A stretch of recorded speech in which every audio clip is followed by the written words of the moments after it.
you wanna bet that I can get you back inside your head before the summer ends and spread a little love. Just for a little fun, I'll make you come back to me before the rise of every sun. Baby, it's meant to be, I know you got a man, but he don't understand. You're gonna be a heartbreaker, you're such a love taker. So just suck me in and you can toss me like a cigarette, 'cause I just wanna be a bad habit, yeah.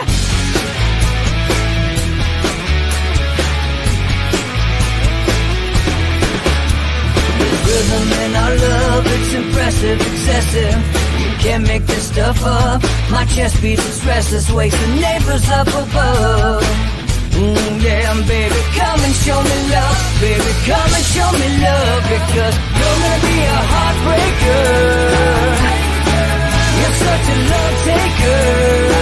So just suck me in and you can toss me like a cigarette, 'cause I just wanna be a bad habit, yeah.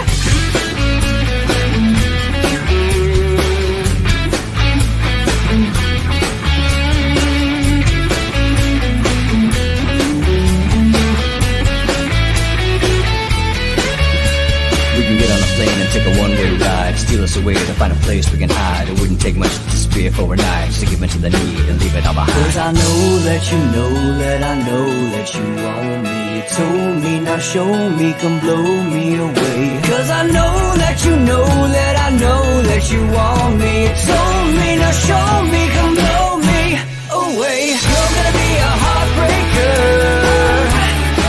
you're such a love taker. So just suck me in and you can toss me like a cigarette, 'cause I just wanna be a bad habit, yeah. You're gonna be a heartbreaker, you're such a love taker. So just suck me in and you can toss me like a cigarette, 'cause I just wanna be a bad habit, yeah. Suck me in and you can toss me like a cigarette, 'cause I just wanna be a bad habit, yeah.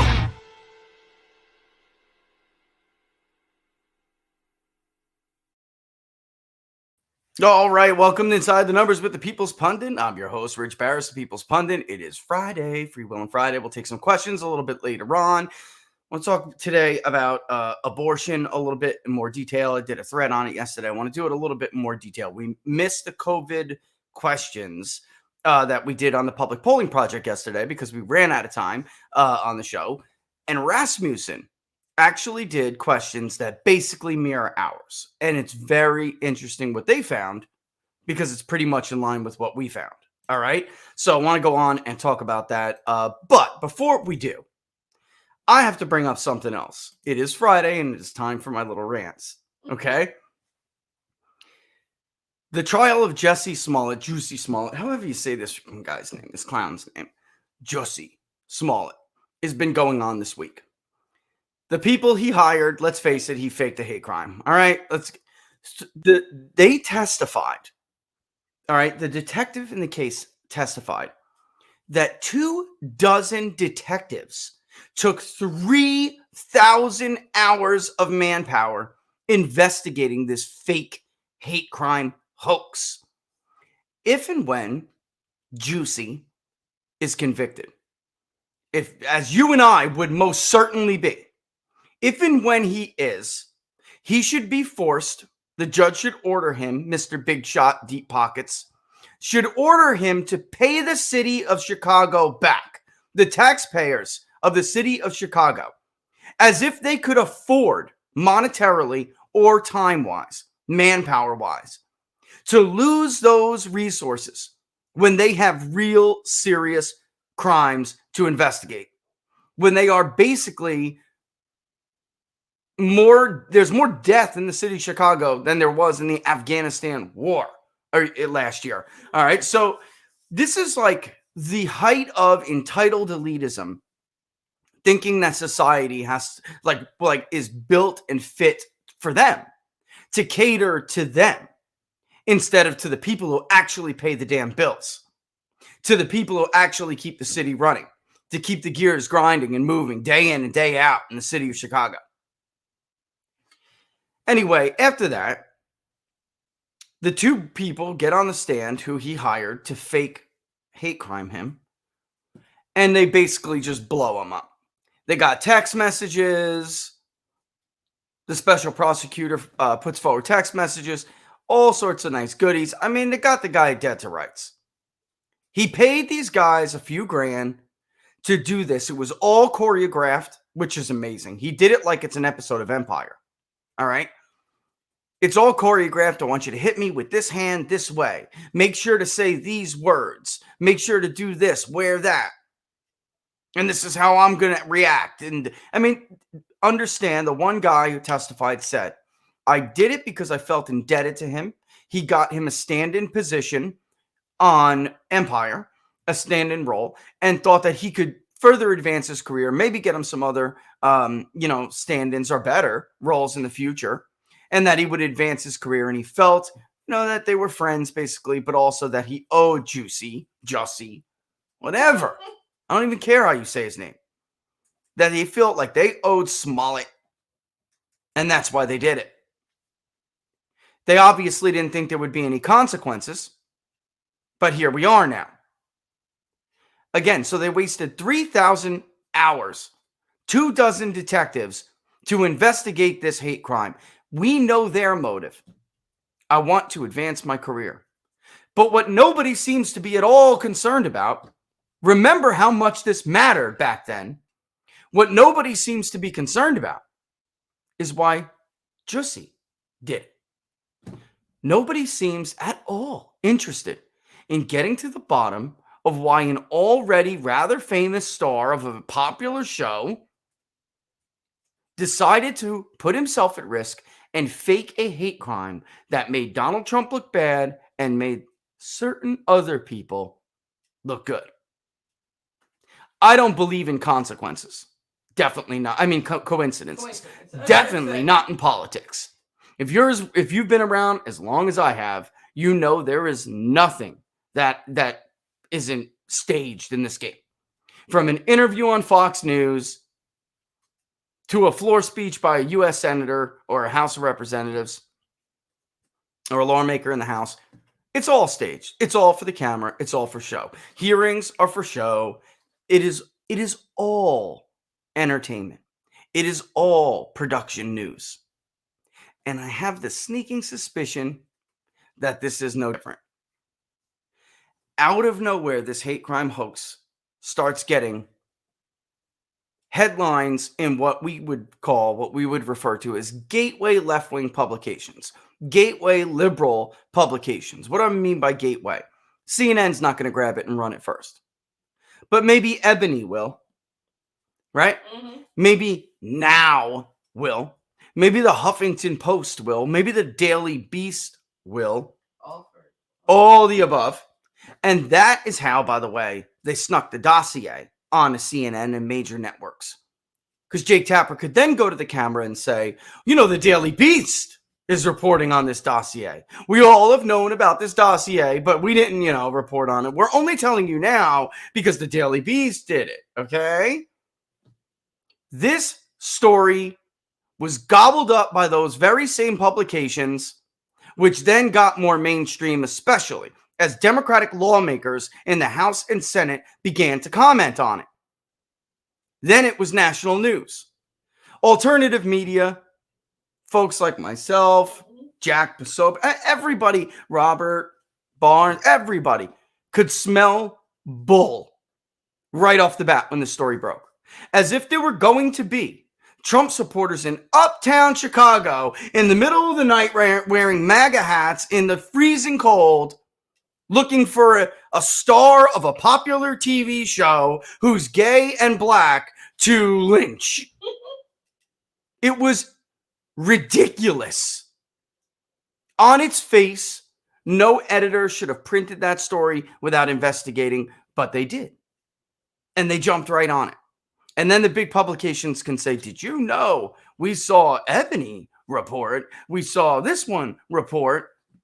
And it became a national conversation. And of course, Donald Trump, This is his fault. Jussie Smollett hated Donald Trump.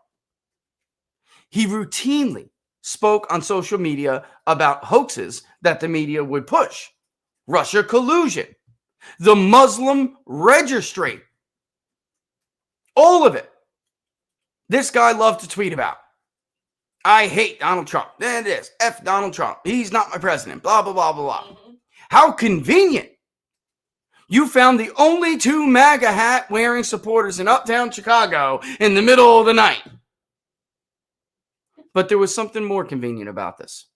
Immediately after this story broke, Democratic lawmakers, specific ones, began to tweet about it. They jumped all over it, and their tweets are right in succession. Some of them minutes apart, some of them a few hours apart, but they jumped all over it. They gave it a day in those gateway liberal publications. As soon as national media started to do what we call regurgitation news, which is where you take someone else's headline and you say, this happened, report, a report says, and then in the article, you will read something like, Jussie Smollett was the victim of a hate crime by Trump supporters, the Daily Beast reported.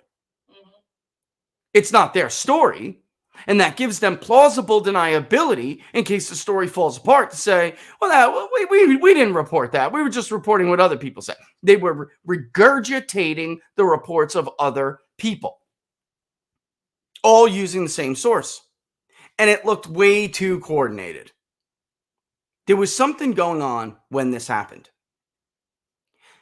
Out of nowhere, we decided, or not we, several people in the United States Senate, Democrats, although one Republican did jump on this bill, which I will tell you in a second, decided that there was a need for federal anti-lynching legislation. Wait, why? I don't know. When was the last time you heard about a lynch in the news? I don't know. You know what? It's a need. It's critical. And these two senators who had political aspirations for higher office, they wanted to run for president, had nothing on their resume to point to say what they have accomplished in their time in the upper chamber that should lend them any credibility as a presidential candidate. What is your presidential justification? I don't have one. What bills have you sponsored? None. What landmark legislation did you manage to get through the U.S. Senate? I don't have it. Conveniently, these two hit the jackpot. And for the first time in 40 years, there appears to have been a lynching. Wow, how lucky. How incredibly lucky. By the way, they also happen to be friends with Jussie Smollett. Nobody, again, seems to give a damn about any of this. Why? Again, I will ask you again. I will continue to ask you. Why would an already pretty famous, successful actor risk himself like this over a fake hate crime? And do you think it's convenient that there just so happened to be an anti-lynching bill put forward in the U.S. Congress? Here are some of now Vice President Kamala Harris's tweets. The bill was sponsored. It was Kamala Harris's and Cory Booker's baby. Those two sat down, put it together. Their teams put it together. They said, this is what we're going to run on. Because these are the kind of campaigns we both plan to run anyway. Of course, they were both failures. Epic failures. None of them got a single vote. Why? Because they didn't make it to a primary or a caucus. But they powwowed together and came up with this federal anti-lynching legislation. And wouldn't you know it, they jumped all over it. Jussie Smollett is one of the kindest, most gentle human beings I know. The now Vice President of the United States, then Senator Kamala Harris, tweeted 4:30 p.m. on January 29th, 2019. The day it was reported in those gateway publications. We must, no one should have to fear for their life because of their sexuality or color of their skin. We must confront this hate. What does confront mean? Well, but she's a lawmaker. It means legislation.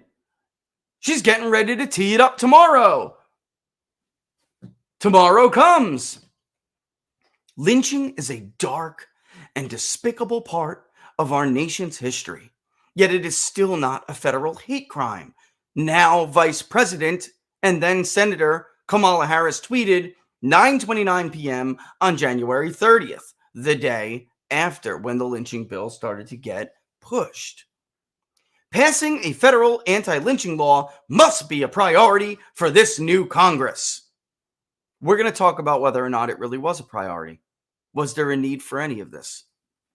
Cory Booker, January 29th, as it made its way into ebony.com for the first time. Like I say, here's Ebony. The vicious attack on actor Jussie Smollett was an attempted modern-day lynching. I'm glad he's safe. To those in Congress who don't feel the urgency to pass our anti-lynching bill, designated lynching as a federal hate crime, I urge you to pay attention. And by the way, leave it to none other than the good senator of South Carolina, Tim Scott, Mr. Trump hater, to fall for this crap, which he did hook, line, and sinker. You may notice the use of similar language. Modern day lynching. This was an attempted modern day lynching, Kamala Harris said in her first tweet right there. An attempted modern day lynching. The vicious attack on Jussie Smollett was an attempted modern day lynching, Cory Booker used. Isn't that just a coincidence? They all use the same word. How coincidental!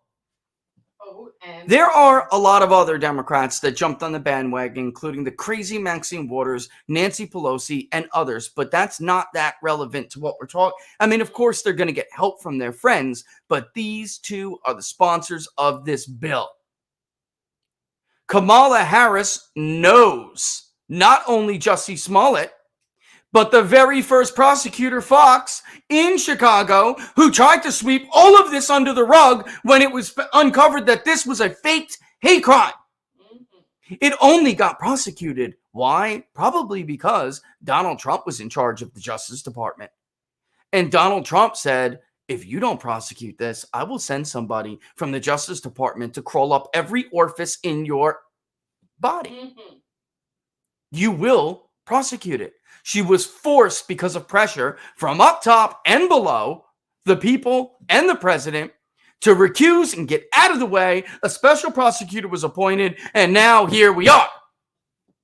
If Kamala Harris had her way, her friend would have helped her other friend sweep it all under the rug, and nobody would have suffered any consequence for wasting the time of 24 detectives, 3,000 manpower hours in a city that is plagued by murder and gun violence, among other violent crimes.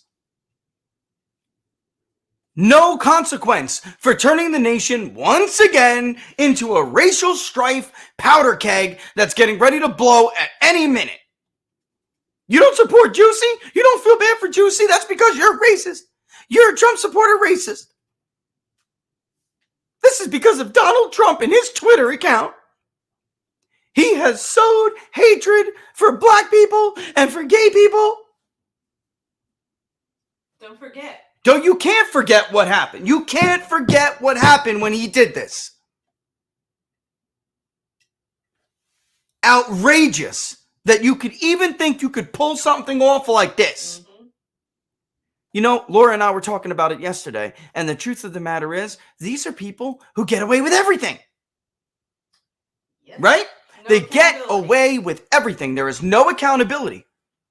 So let's just speculate for a second that Kamala Harris enlisted her buddy, Jussie, to help her pull this crap, to get attention for her federal anti-lynching bill. Don't worry, my buddy Fox is the prosecutor over there. Nothing's gonna happen. I'm gonna have her sweep it under the rug like I swept under the rug all of those child rapes by the diocese when I was the top cop in my city. Woo. Love it. Let's not also forget when the seat got really hot, then they tried to distract with the whole noose at the NASCAR. That's right. Remember? 'Cause That's he was right. getting- They tried to pivot. And there's a, and I'll give the tip to the book. You would be stunned at how many fake hate crimes there are in this country. Mhm. However, this one stands out because, again, other people have their motives, their own political bias, their own whatever. They're trying to get attention. I mean, it's like, look, it's a country with a lot of sick people in it. Let's face it. Let's be real. A lot of people out there, you know, a little hole in their heart. They need some Jesus. They're searching for something. They don't get it. So they do stupid stuff like join Antifa, you know, burn a building down, fake a church burning. Who knows? But this guy was, again, a rather famous, successful actor of a popular show. This was a stupid move. This would not, you know, you could say, well, he helped advance his career. I would argue the risk reward there is there's really, you know, that I don't know. There are a lot of people who said maybe his cast on that show was in jeopardy. I don't, or he wanted to negotiate. So I don't know. You know, that maybe it was a win-win for him. Then he could help his friend and he could help his career. But I don't buy for a second that this was a coincidence, that there just happened to be an attempted lynching 40 years for the first time when they put this bill forward. Let's look at it. The last clear cut, not the fake Washington Post stupid little list of lynching attempts in the country. They have changed the definition in order to compose that list. They have changed how the FBI has tracked these statistics. When this happened, we looked at this. And we went through the FBI stats. Mm-hmm. We went through the historical record. And we went to track in the 20th century, or even if there was any in the 21st century, clear-cut cases of lynchings, hate crime lynchings, like legit. First of all crime is hate. I mean, all crime is bad. I mean, all kind of violent crime like this. I hate the even idea of classifying something as a hate crime. We already have laws for lynching, which is called murder. You know, I mean, I really don't like that designation, but it is what it is. We went back and we looked at the historical record. This is what we found. All right. Actually, let me talk about Michael McDonald before I bring that up. That's pre-Michael McDonald. The last clear-cut case of lynching, and actually I was supposed to have this loaded up for you. Let me get it, because it does, you know, it matters. It's, if you're on my Twitter feed or you follow my Twitter feed, you'll see it from yesterday. Let me get, where are we? Let me get the actual, there it is. I'm going to put it in the comment section right now in case you guys want to follow along, okay? And you can read it for yourself. Because this article is worth a read, okay? Article on Michael McDonald. And by the way, his mom never even got paid because piece of crap KKK filed bankruptcy and they never even got that money. But we'll talk about that, all right?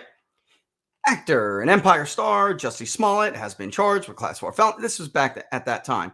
The point is, the top two Democratic presidential candidates, they were, you have to understand, context matters. They were top tier, considered top tier Democratic presidential candidates at this time. Their biggest criticism is that they had nothing. They accomplished nothing. They had no wins, guys. They had no wins. They had no legislation record to speak of whatsoever. Nothing on their resume. This was their resume. Empty. I got elected. That's what I got. That's Yay. it. All right, so it is certainly true, and I'm going to skip forward, that lynchings are dark and despicable, as Kamala Harris put it, part of our nation's history.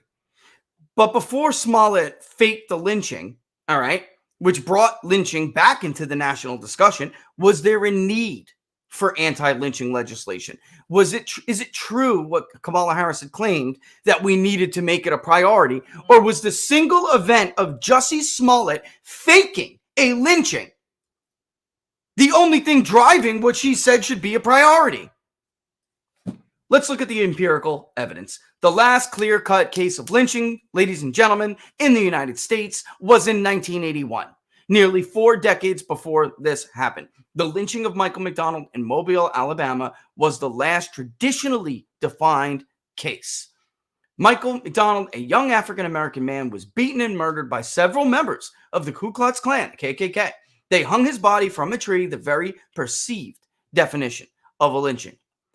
The Justice for Victims of Lynching Act, which is what they had called their anti-lynching bill, suggested the Justice Department didn't work for lynching victims. It also suggested lynching must be classified as a federal hate crime in order to achieve justice. But did the justice system work for Michael McDonald? It did. Beulah McDonald, the victim's mother, contacted Jesse Jackson. The whole thing went into a national thrust. The feds came down. This is what happened. The bottom line is nobody escaped justice. I'm going to probably butcher their names, but I don't care because they're freaking KKK members. So who gives a damn? All right. I love you. James Lillian Tiger Knowles was, was spared the chair. But U.S. District Court Judge Brevard Hand sentenced him to life in prison. As a result of his cooperation and good behavior, he was released and paroled in I believe, January of 2010. On May 18th, 1989, Benjamin Franklin Cox Jr., then a 28-year-old truck driver from Mobile, was convicted in state court from being an accomplice. Mobile County Circuit Court Michael Zogby sentenced him to life in prison for being an accomplice. Benny Hayes, the elder, was indicted because that's the father of the Klan's group leader, all right? Was indicted for inciting the murder, and the motive was revealed as an attempt to reverse perceptions that the Klan had been weakened by the 1980s. All right? So it was this was a lynching. A legit, go find a black man because the Knights of the KKK are going to string him up. This was a legit, horrible depraved act of racism and violence. It's horrible. If you read the details of it, it's absolutely horrible. All right. But the elder was indicted for inciting the murder, and that was the motive. His case, however, ended when he collapsed in court. A heart attack got him.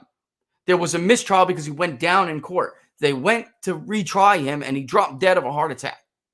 So, yeah, he escaped justice in the sense that he didn't get put behind bars, but the Lord took him. And he didn't go home, I'm sure. All right. I don't mean to make you laugh with you. Right. All right. In 1987, a jury ordered the United Klans of America, the UKA, to pay Beulah McDonald damages in the amount of $7 million, which bankrupted the organization. No amount of money could bring back her son, but his legacy includes setting a precedent for civil legal action against hate groups. Now, again, before we go, the ringleader, Henry Francis Hayes. This is the man at the center of it all. He was the leader of the Klan in the area. He was the heir apparent after his old man was going to, was going to die. He called the shots. He was convicted by a jury of his very southern peers in Mobile, Alabama, and sentenced to death. He was incarcerated and he sat on death row in Holman Correctional Facility in Escambia County, which is Trump country. All right. In 1997, he was executed in the electric chair. And by the way, no left-wing groups who are anti-death penalty came to his aid. You may be surprised to find out. All right. Now, that was Michael McDonald. Again, a horrible case. What about before Michael McDonald? I'm going to put this up while I read a little bit more from it. But you can, if you're not following along in the story at home, you can read here. In 1974, Marion Pisco was lynched in Wayne, Michigan. He was 54 years old. He was, quote, in the wrong place at the wrong time. He was the only victim of a lynching in the 1970s. He also happened to be white. In fact, he was a Polish Jew, and he was killed by several young black men who were just, quote, looking for a white victim to lynch. So they grabbed this poor, and they lynched him for being white. In Wayne County, Michigan. Not Ole Miss, not Alabama, not North Carolina, not South Carolina, not Athens, Georgia, not Marion, Georgia, Not Ocala, Florida. Wayne County, Michigan. During the 1950s to 1960s, the height of the battle for civil rights in the United States, there were lynchings that we did find on record. But there's one, all right, that I do want to talk about that I found some. I want to make sure I tell the story correctly because I don't want to smear this man's memory. All right. But we should concede, as we did in this story as well, that it is at least somewhat likely, if not very likely, that there were more than this. They just went unreported or undocumented. Meaning nobody cared. You know? Sadly. I'm serious, you know? I know. All right, so in 1954, Isidore Banks was lynched in Marion, Arkansas for the crime of being, guess what? Prosperous. He was doing well. Emmett Till, which is obviously one of the most, if not the most well-known case from this era especially, came a year later in LaFleur, Mississippi. And Emmett Till was lynched for flirting with a white woman. All right. In 1959, Mac Charles Parker, all right, in Pearl River, Mississippi, was lynched for the crime of kidnapping and raping a white woman. However, this allegation was disputed vigorously. And we found some of those disputes to be credible. All right, and there's no way to know for sure. But I'm simply saying you shouldn't, you know, because some people would say, well, God, he was a rapist and a murderer, so the mob got him, you know. Look, guys, can we not imagine for a moment that perhaps, you know, some Southern white people back in this time, not just Southern, but look, it happens in different places of the country, just didn't like a black man flirting with a woman, maybe like Emmett Till. Look what happened to Emmett Till. So is it possible, can we at least, you know, concede that it's possible that they accused him of kidnapping and raping this white woman to lynch him, or covered up for somebody else who did it? Or maybe it could have been a situation like Laura and I were talking yesterday. You guys remember the Green Mile, Tom Hanks? And what's his name? He's passed now, but John Coffey, played by Vin Rames. Is that who did it? Vin Rames. He's gone now. I know he died of a heart attack. But he played marvelous. God gave him a gift. He could take away sickness. He was on the Green Mile, waiting to be executed. He was, in fact, executed, which in the movie he winds up, just spoiler alert. But he was falsely accused of raping and killing 2 little girls, when instead it was done by, ironically, someone who was in a jail cell across from him waiting to die for something else, played by, what's his name again? Mr. Wright. He's a fantastic actor. He's hysterical. He is and I'm sorry I'm not getting your name right now because I do really think you're a great actor. And, you know, but, oh, Lord, you guys probably know, and I'm sure you'll see it in the comment section. He looks totally different than he does in Mr. Wright, but Sam Rockwell, thank you so much, Ghost Crusaders. And if you have not seen Mr. Wright, check it out. If you like funny movies, check it out. It's not just funny. He's incredible in it. RZA from the Wu-Tang Clan is in it as well, which is it's fantastic. It's just crazy good. And that crazy girl from Anna from Twilight, she went to get the star role, but she didn't get it. The other girl. It's Anne's. Yeah, whatever. Anna Kendrick's. Yes. Yeah. Fantastic movie. But in any event, this could have been the similar situation with Mac Charles Parker. All right. I'm just simply saying we will never know for sure. And we shouldn't look at the guy as a rapist and murderer definitively. We just simply don't know. All right. Probably I lean towards he didn't, and they lynched him for other reasons. You know, that's my personal opinion after reviewing it. I think they were trying to cover up for something, and then they teed him. Yeah, it's like it was like a two. It's a twofer. Two for the price of one. Yeah, that's a good way to put it. That's a very good way to put it. James Reed, 1960. He was white. He was lynched in Selma, Alabama. Why? I'm not going to repeat it on here, but you could read it. He was lynched in Selma, Alabama in 1965. Helping blacks is what we wrote here. You can read it right here. But his crime was being a northerner who helped blacks and ate at a you-know-what restaurant. Obviously horrible. All right. Again, Senator Tim Scott fell for this crap, hook, line, and sinker, even though we just went over the clear-cut evidence that, of course, there was absolutely no need for a federal anti-lynching bill. These were two senators who had nothing on their resume, who wanted to run for president and needed a win. And coincidentally, after 40 years, Michael McDonald, 40 years ago, coincidentally, they what? Hit the jackpot with the first lynching attempt? I'm a statistics guy. It is more likely than not that John Coffey, sorry. John Coffey was the name of him. I'm talking about the actor who played John Coffey, Ving Rhames. I think No. It wasn't. It is more likely than not, from my math brain point of view. They fabricated this whole thing and they did it together. That's right. I'm speculating. But what is it, Michael Clark? Michael Duncan. Duncan. Yeah, that's right. Michael Duncan. That's right. You're right. Thank It was you, Michael Jonathan. Duncan. Yeah. Thank you, guys. Got to get him right. He's fantastic. And he passed away. Last movie he was in was that one where he was training someone who turned out, I think, to be his dad. Right? The kid was his dad. Was his son? I don't know. Relevant. The contender, the fighter, whatever it is. Good movie. Good movie. He did good anyway. But bottom line is, if this was, imagine for a moment, this was a right-wing celebrity like James Woods. And he fabricated a hate crime that just so happened to help his friend Donald Trump get a bill passed. Or he fabricated something to help him get a bill passed. Do you not think the media would be to the wall trying to find out if there was any connection between them whatsoever, and whether Donald Trump, or not even Donald Trump, Steve Scalise, you name it, Jim Jordan, whoever he may have been in our hypothetical friendship, linked to? Do you not think the Post would put a team of journalists on this story to see if they could find a text message, an email, a witness, a something? If your answer is no, you live in another world.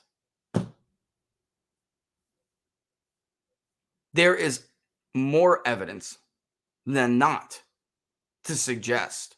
Why? Circumstantial. The case is strong circumstantially. Mathematically, it's strong.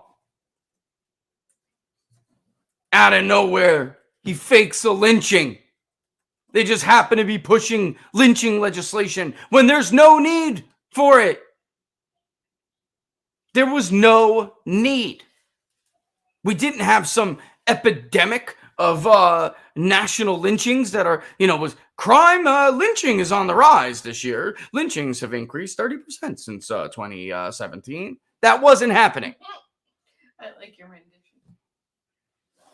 But it's just, if you really want to stop all this divide, just call it a crime.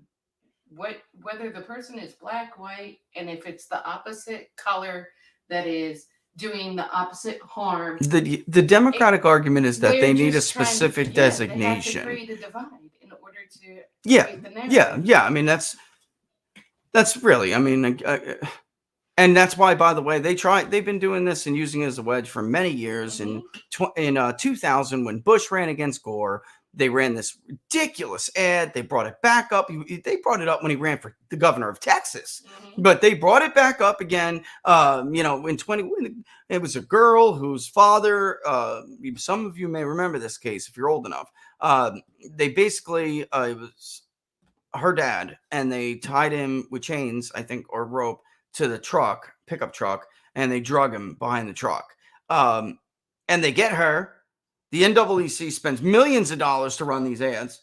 And she's like, George W. Bush refused to sign hate crime legislation, and it felt like my dad was being drugged behind the truck all over again. I mean, this is what they do. They were using it as a cudgel, And worse, Bush made very clear. He was crystal clear. Of course, I'm not weak on crime or weak on racism, but we already have a law for that. We already have a crime to fit that punishment. It's called murder. Shocker. And he didn't believe in special designations, nor do I. Listen, boys Nor and girls, do I. we put our pants on the same way. You could say hate crime is like a hoax. Not a hoax, motive. It's a motive. Why did he do this? Well, it was a hate crime. Okay, that's his motive then. Yes. But it's not a special what makes your motive any worse than I just wanted to kill this, or I wanted to kill that woman, that guy. Evil is evil. End of story. Amen. Really, That's where this is crazy. Evil is evil, folks. That's it. There's nothing really special about one crime over another. And the only reason that Kamala Harris and Cory Booker wanted to use this, put it on their mantle, and run on it is because it was easy. And it defined the kind of campaign they were going to run. You have to remember the establishment loved Kamala Harris.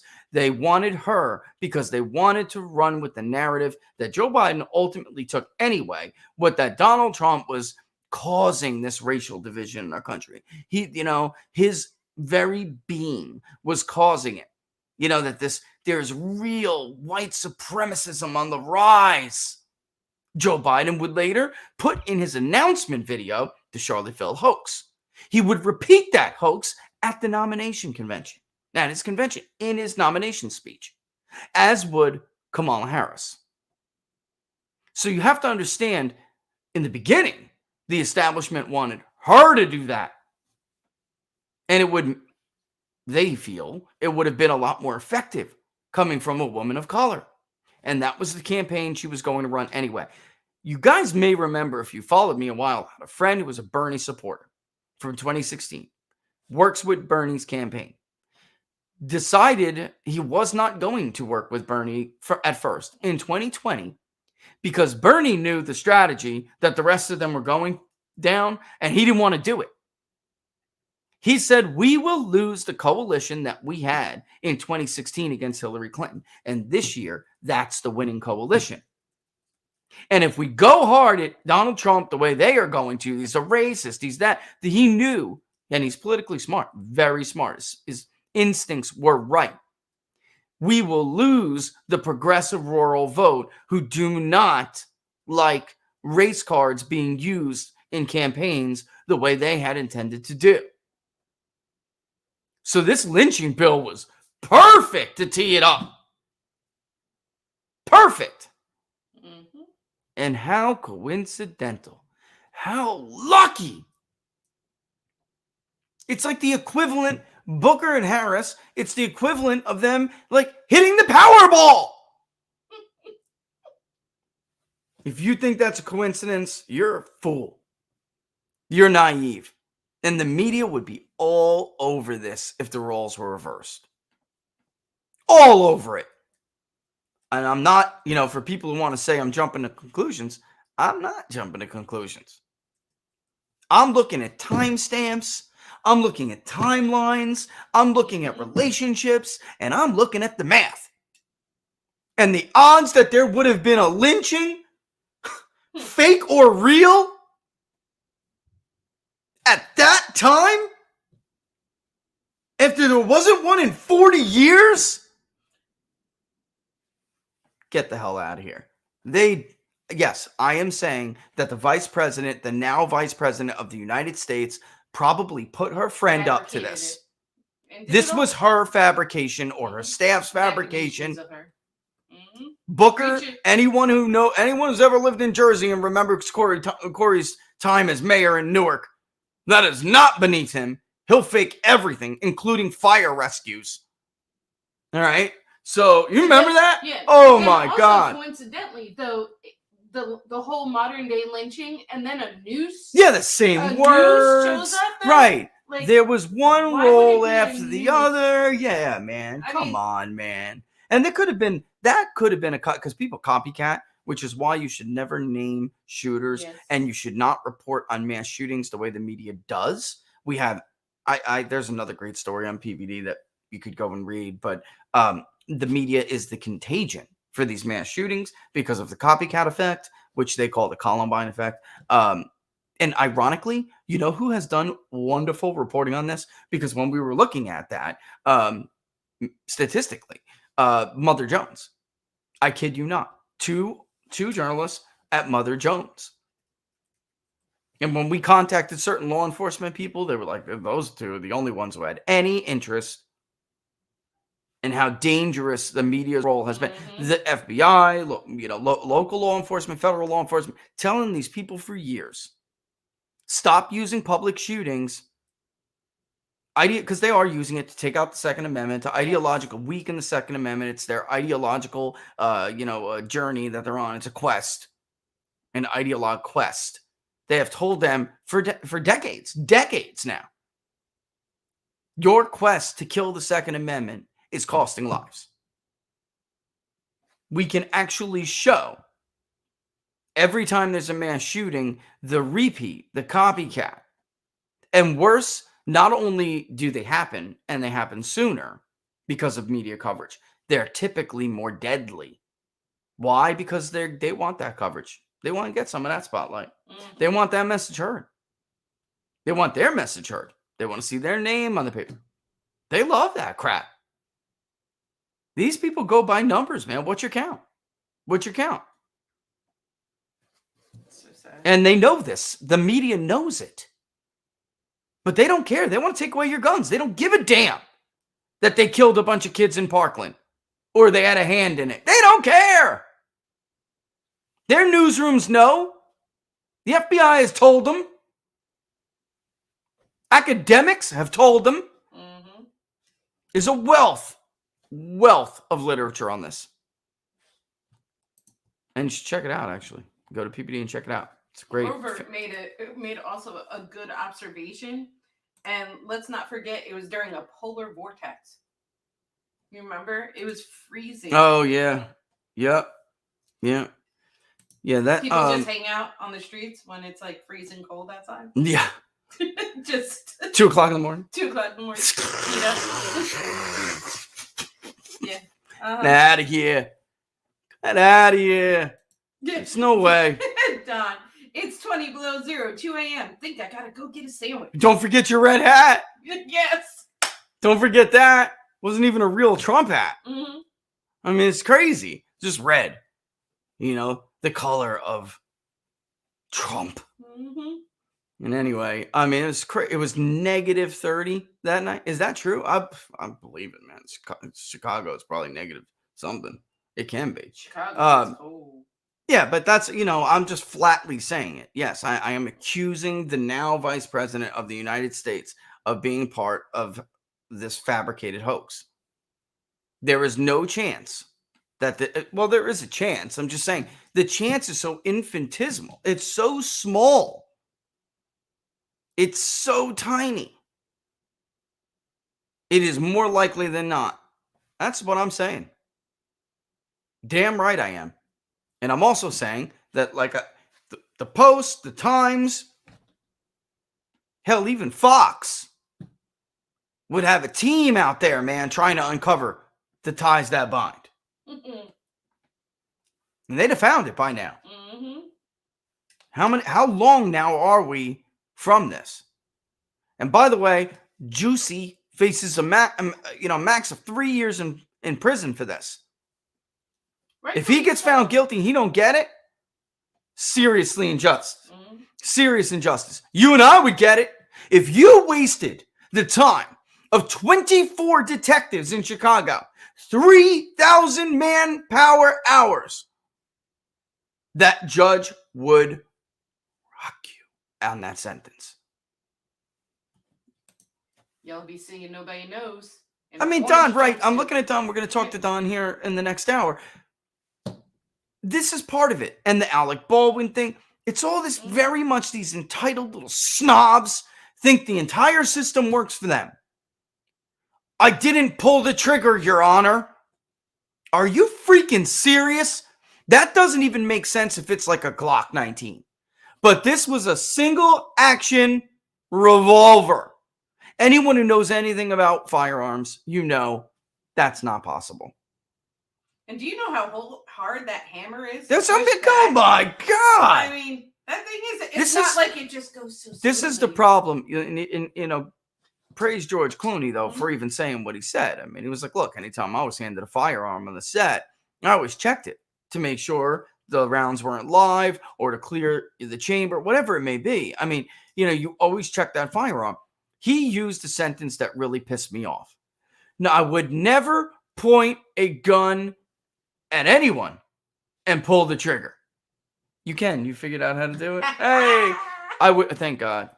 Just make sure you're, Yes, they're Yeah. kosher deal. I got you. First of all, this is the problem with the gun issue. Alec Baldwin has long been one of them.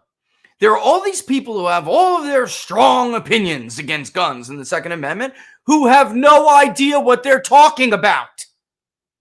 They've never handled a firearm. They have no self-defense training. They don't know anything about the subject matter to which they are addressing.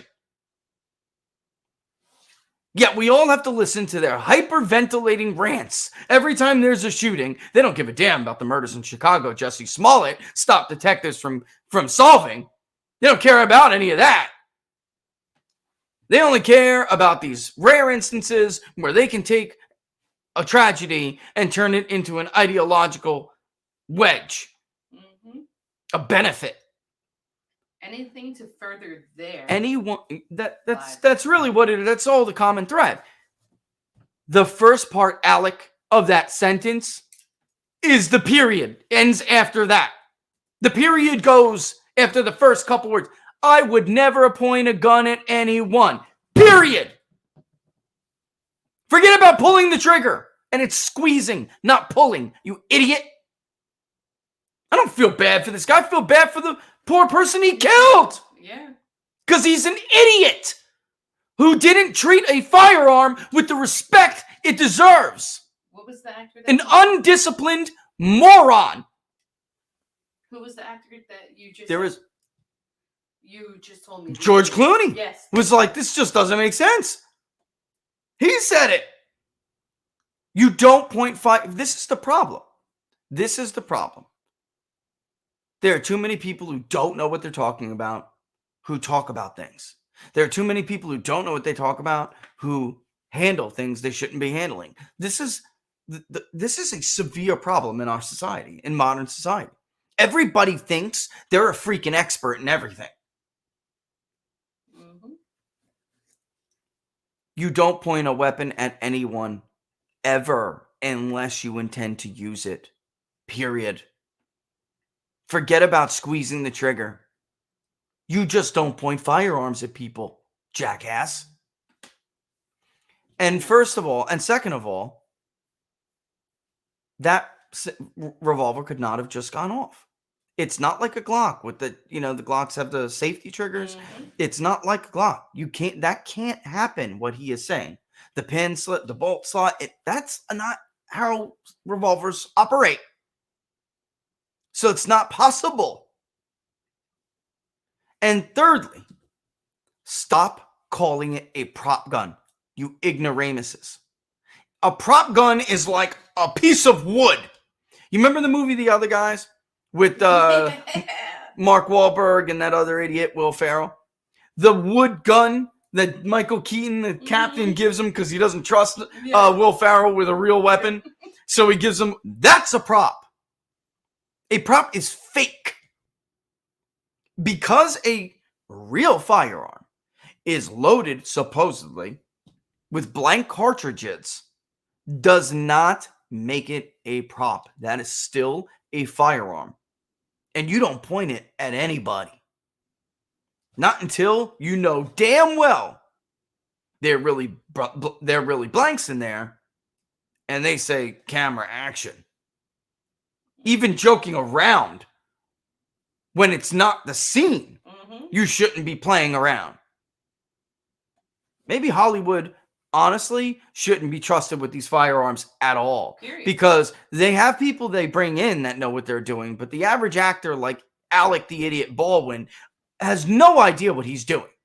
I think he wanted to play Cowboys and Indians while he was offset. It is I think they were I being think he was stupid. messing with Yes, it, I do too. and that's what happened. And someone put a real bullet in the gun. Well, that wouldn't have mattered.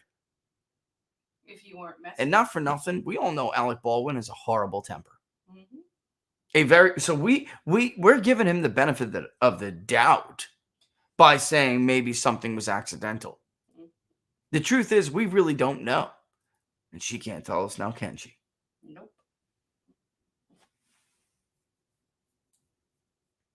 Big problem, folks. That That's people food don't for know what thought. they're talking about and they open their mouths before they do.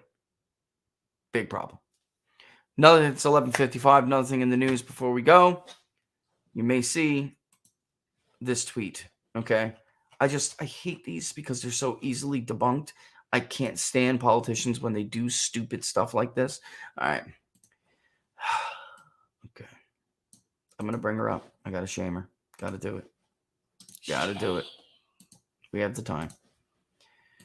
With shamer. Representative Prima Jayapal.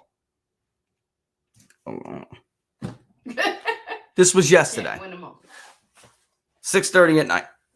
I'm in Washington, D.C. today, and the high is 64 degrees on December 2nd. Our climate is changing, and we're running out of time to act. It's called winter. No. She's saying it's unseasonably warm. The Washington Post article she linked to says December launches with exceptional warmth over the large parts of the lower 48 states. Keyword. I want to show you something.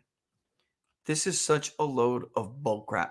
As RRH, which I think is right I don't know, but they have some really good analysis, these guys. If you don't follow them, you should check them out because when they do write-ups, they're very thorough. They're very much like me. And they're not like they're a great alternative to some of the fake Dave Wassermans out there and others. If you want another perspective on data analytics or psephology in general that doesn't come with a left-wing skew, they are a great alternative. They pointed out that when Jimmy Carter was president, all right? Oh yeah, that's right. It was right when Jimmy Carter, the last year of Jimmy Carter's presidency, it was actually 5 degrees hotter that day on December 2nd. I decided to go back even longer. 51 years ago on December 2nd, the temperature in the DC, I thought it would pop up on the same. It's not going to. I got to stop and then show you guys this. The temperature in DC in the 1970s, actually, I'll give you a specific date, at Ronald Reagan International Airport was in the 70s. So she's, of course, tweeting this article, which the Post dishonestly. Oh, you didn't put it. You can't see it. I should have showed you. Which the Post dishonestly is making the case that we're starting off December very warm. You know why they're doing that. It's warming. It's warming. The polar ice caps. All right. Look out, Key West. You're finally going underwater. I know you were supposed to be going underwater 20 freaking years ago, but we swear this time you're really going to go underwater. It was in the 70s. It kicked that thing out because it was so bad with the, it's another blackfish. Total fraud.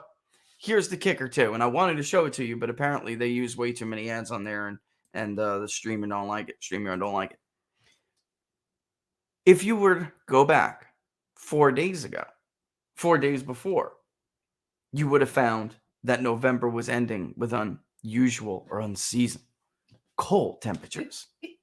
In fact, right, look, I tweeted just a couple of days ago, if you guys remember, I put it on Locals, peoplespundit.locals.com, that it was 20 degrees when we woke up, 20-something degrees when we woke up to take the kids to school, and it was like November 28th, 9th or something.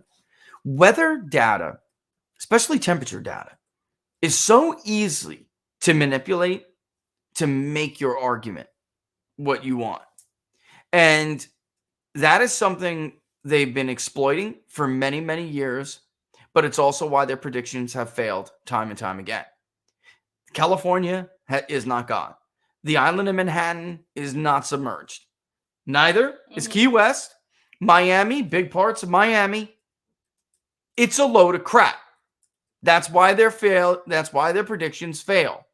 It is very easy to manipulate temperature data, which, by the way, we and others, which made news, have caught them changing over the years anyway. I'm talking about the archives. I'm talking about going back and changing the original logged temperature for a certain day in a certain year. Hey. And I was, I was saying that, it's 25 degrees and I hope it would snow for the kids. Mm-hmm. It even said 10% chance of snow. Hey, we were hoping on that 10%. We were hoping on, hope, man. Hoping against hope. And we absolutely were. Like, we wanted a cold, winter, and we wanted it to snow. But it had been November. And by the end of November was mild in the beginning. But we had a couple really cold days. Thanksgiving was chilly. Right, Don? Thanksgiving was pretty chilly over here. I mean, I know it was cold. Yeah, and then it ended cold, and then it started to warm up a little bit in December. But I got news for you. It's getting chilly again soon. It's going to revert soon anyway. To me, 64 is cold. I don't know why she's acting like it's a heat wave at 80 degrees or something. Science unbiased. When Jimmy Carter was president, the experts told us we'd run out of fossil fuel by 2010. And the coastal areas would be underwater. Right. I mean, I lived in New York City. And what about California? Everyone said Manhattan was going under. California was supposed to break off. I mean, come on, man. This is the total nonsense. All right, it's 12:01. When we come back, we're going to go over some more polling. All right. But to end this segment, yes, I am absolutely accusing either the vice president or her staff of fabricating this with Jussie Smollett. Mm-hmm. And I'm sure Cory Booker had known about it too. Why? Because their tweets are minutes apart. So if you don't know how staffing works with senators and congressmen, most of them do not tweet anything on their own. No. It's their staffers that are doing it. Donald Trump was very unique in that he tweeted his own stuff. And yes, a lot of it got him in trouble, but at least he did it. Joe Biden does not tweet himself. It is beyond reasonable to be asked to believe that all of these hands didn't know what the others were doing when it was so clearly coordinated and time, timely execution of it. What a load of crap. I'm sorry, I don't buy it. And I'm even shocked at networks like Fox News, who have resources, that they didn't go after this. They didn't start poking around. They didn't send a team out there to go nudge around Fox's circle, to nudge around Smollett's circle, to nudge around Harris's circle. In case you haven't noticed right now, nobody likes Kamala Harris. Even her own circle doesn't like her. Now would be the time to dig up a story like that. And Don and I the other day, actually, which we'll talk about on the second half of the show, in the second half of the second hour, we'll talk about this, which is that, Democrats are very good on keeping a lid on things because of the way they organize their not just political alliances, but their post-office alliances. Mm-hmm. So like when you're not in office anymore, the things that you're lined up to do, you're auditioning for, a slot on CNN or MSNBC, or you're going to get an appointment from somewhere, a think tank, right? You don't see these like tell-alls, like Don said, because of course the Clintons, they had this down to a science, right, Don? Go to the Clinton Global Initiative, park your butt there for a little bit, keep your mouth shut, and we'll play musical chairs with you when we get back in. But now would be the time to do it because nobody thinks Kamala Harris is going to be able to win back the American people. So now would be the time. All right. So with that in mind, I saw that popped up there. We're going to take a little break here, but definitely subscribe on YouTube. If you like the show, hit thumbs up. Of course, subscribe, hit the notification bell, and that'll let you know we're going to go live. Doing a lot more on Rumble. Go ahead and give us that little Rumble, little plus, right? And of course, subscribe on Rumble. That will let you know when we go live as well. You follow me on Twitter at @peoples_pundit. You can follow me on Getter at @peoplespundit. But of course, the best way to follow me The best way is right down there. Join the data revolution at peoplespundit.locals.com. peoplespundit.locals.com. All right. Look, we'll take a few minute break. We'll be back. Here's Bone Band.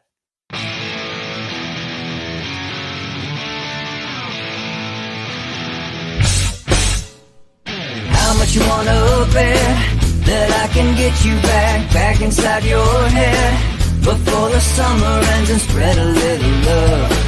Just for a little fun, I'll make you come back to me before the rise of every sun.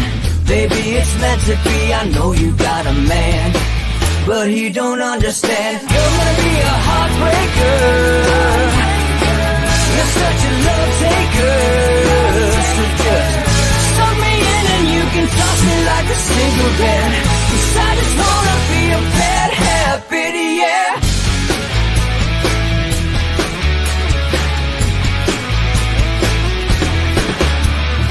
Rhythm in our love, it's impressive, excessive.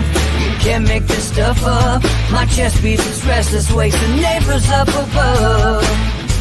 Yeah, baby, come and show me love. Baby, come and show me love. Because you're gonna be a heartbreaker. You're such a love taker. So just suck me in and you can toss me like a cigarette. 'Cause I just wanna be a bad habit, yeah.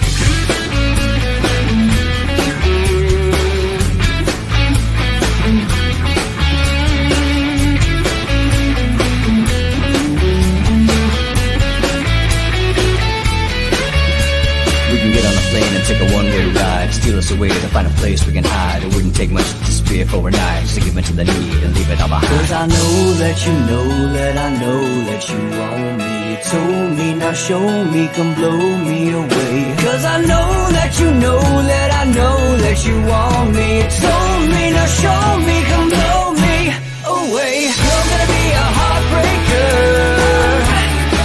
You're such a love taker. So just suck me in and you can toss me like a cigarette. 'Cause I just wanna be a bad habit, yeah. You're gonna be a heartbreaker. You're such a love taker. So just suck me in and you can toss me like a cigarette. 'Cause I just wanna be a bad habit, yeah. Suck me in and you can toss me like a cigarette. 'Cause I just wanna be a bad habit, yeah.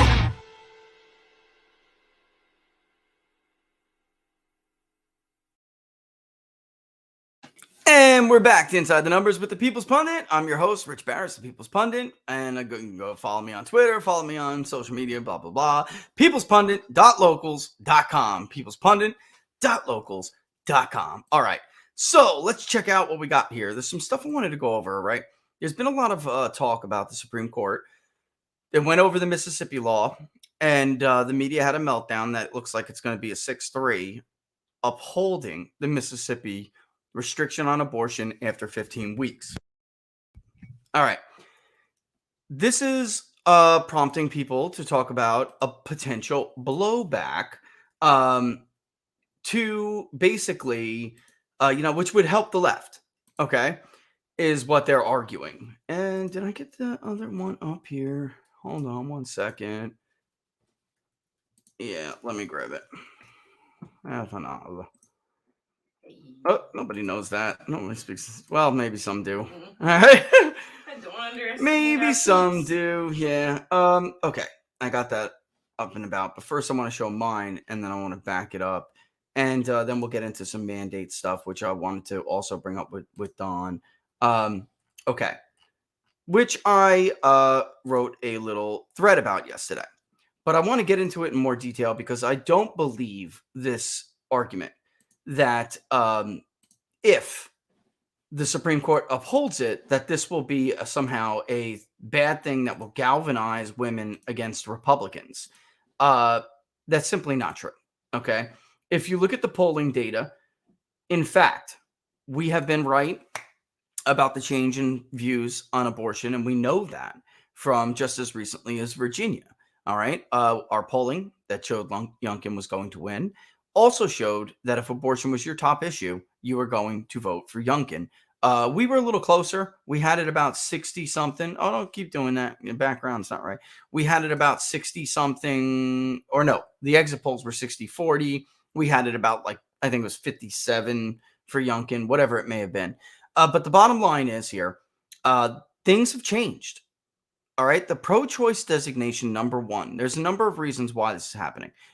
Youngkin carried voters who cited abortion as the most important issue to their vote. Over time, the pro-choice designation is not nearly as dominant. It's not dominant at all, in fact, as it once was. When we asked about it just as recently as Labor Day, it was 43% pro-choice, 42% pro-life. So pro-choice was +1 in a sampling error of 2.1. All right, so they're very even. The country is basically evenly divided.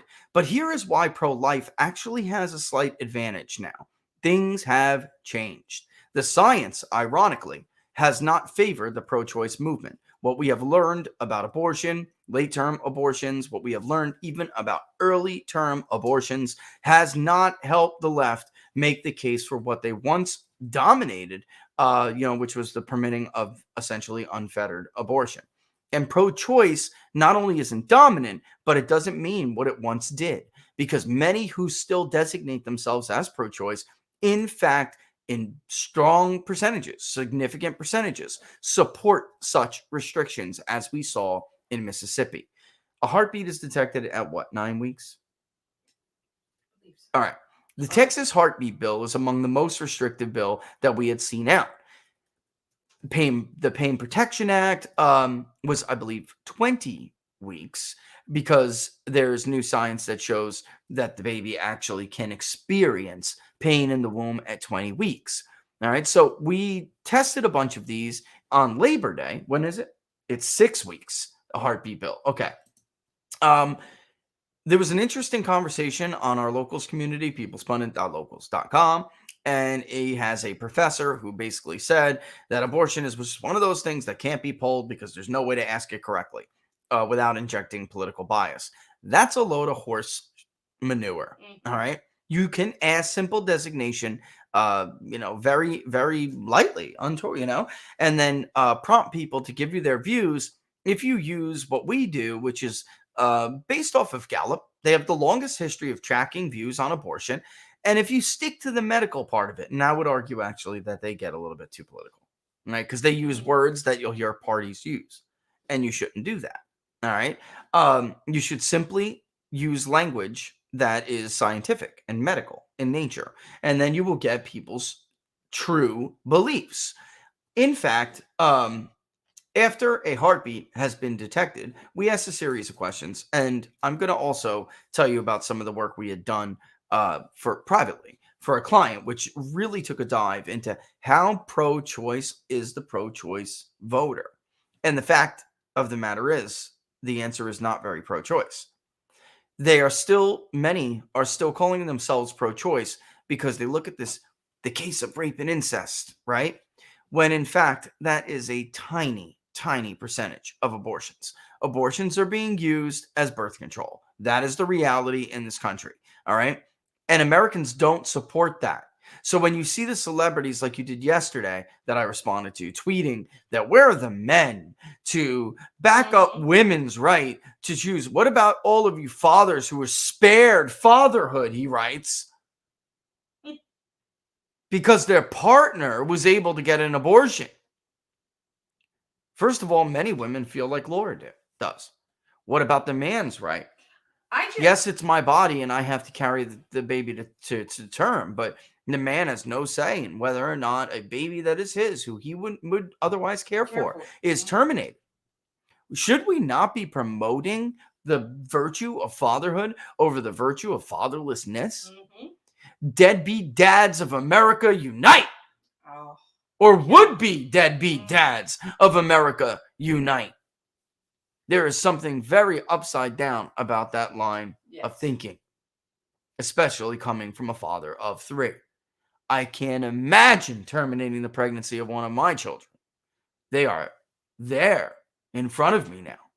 Once upon a time, I was very much pro-life. You're And then I saw my son on a sonogram. I mean, very much pro-choice, excuse me. And then I saw my son on a sonogram, to which I uttered, holy, that's a baby. reality. Right. Science has not been kind to the pro-choice movement. And there is a generational shift by Gen X's and Gen Y's like us and others, even younger. They are not fed the same information that we were. The reality doesn't comport with what we were told, like we were talking about the other day. You know, you had a health teacher who really doubled as your gym coach, you know, and they would tell you all of these things that just simply now we know are not true. But there are people who are holding on to the old 1990s version of a pro-choice voter when that really was now known to not really exist. You know, the rape and incest is not a significant percentage of abortions. It's just not. So when we ask people, are you pro-choice or are you pro-life? Pro-lifers, their views, when we ask about these, is far more consistent with their designation than those who are designating themselves pro-choice. What do I mean by that? Do you support or oppose abortion being legal during each of the following stages of pregnancy? After a heartbeat has been detected, 47% opposed it, which means they supported the Texas healthcare heartbeat bill. 32%, only 32, a little bit less than a third, supported it. So you may not know what you're really signing on to support here. When you're told specifically, explicitly, then the view changes. That is not the case with pro-lifers. Very small percentages of pro-lifers break. 53% of pro-choice voters supported terminating the pregnancy after a heartbeat has been discovered. More than 1 in 5 did not. Meanwhile, over 70, three quarters, 77.3% of pro-life voters, 77%, gave an answer that was in line with their designation, which is, of course, no, I oppose it. That's 9, what did you say, 6 weeks? Yeah. That's 6 weeks. The Mississippi law is 15 weeks. Moving on, which is the 20-week mark. Do you support or oppose abortion being legal after doctors determine a baby can feel pain? Now, over a third of pro-choice voters say no. I don't, while only 16% of pro-lifers flipped and said they do. You can see the consistency here. Pro-life voters, 8 in 10 support the Pain Protection Act. 8 in 10. And a third, a sizable number of pro-choice voters would also. Yet Republicans caved in the U.S. Congress when they had the Congress under Donald Trump, and they tabled that bill. Like a bunch of cowards. Because they have been told, drilled in their heads, that they will chase away the suburban woman if they put even modest restrictions on abortions. The truth is, the vast majority of Americans, and that's, by the way, overall, 54.2% oppose allowing an abortion after a baby can feel pain. Only a quarter, less than a quarter of the country would support it. The truth is, most Americans, a majority of Americans, believe that if you're going to get an abortion, it should be very, very early. That there is really no good reason to wait that long. That's how they view it. So I got a lot of ridiculous comments yesterday, like the vast majority of the country is pro-choice. No, it is not. And even if the pro-choice designation holds a 1 to 2 point lead, it really doesn't even have an advantage when you look inside the numbers. Which is why we call this show Inside the Numbers. You want to hear a great story? Can we just get through this? It's about abortion. Doctor tried to convince the parents to abort a baby. Right. It has a missing chromosome. They did not. I know, I've heard this. And the baby didn't have a missing chromosome. So in fact, that whole argument about Well, when the child is not, some kind of perfect child, what is a perfect child? I mean, all children, honestly, I'd argue they're all perfect. But it's the world that gets them later, but basically that has its own flaws. That argument itself has its own flaws. I mean, Todd Aiken is still in the minds of Republicans. They still think that everyone is going to turn into a Todd Aiken if they get aggressive. And I'm talking about national Republicans, because obviously at the state level, state and local Republicans have been marching against Roe v. Wade for a long time. It's the federal branches of government where elected Republicans are freaking cowards. Todd Aiken made the world's dumbest comment about willing rape, basically. Well, a woman could, willingly be raped, or, it was basically the old, she asked for it. Mm-hmm. That is why he lost. He lost because he's an idiot, not because he's pro-life. Do you support or oppose abortion during the final 3 months of the pregnancy, which is what we refer to as late-term abortion? We are giving the time period here because we're being medical about it. It's the final trimester.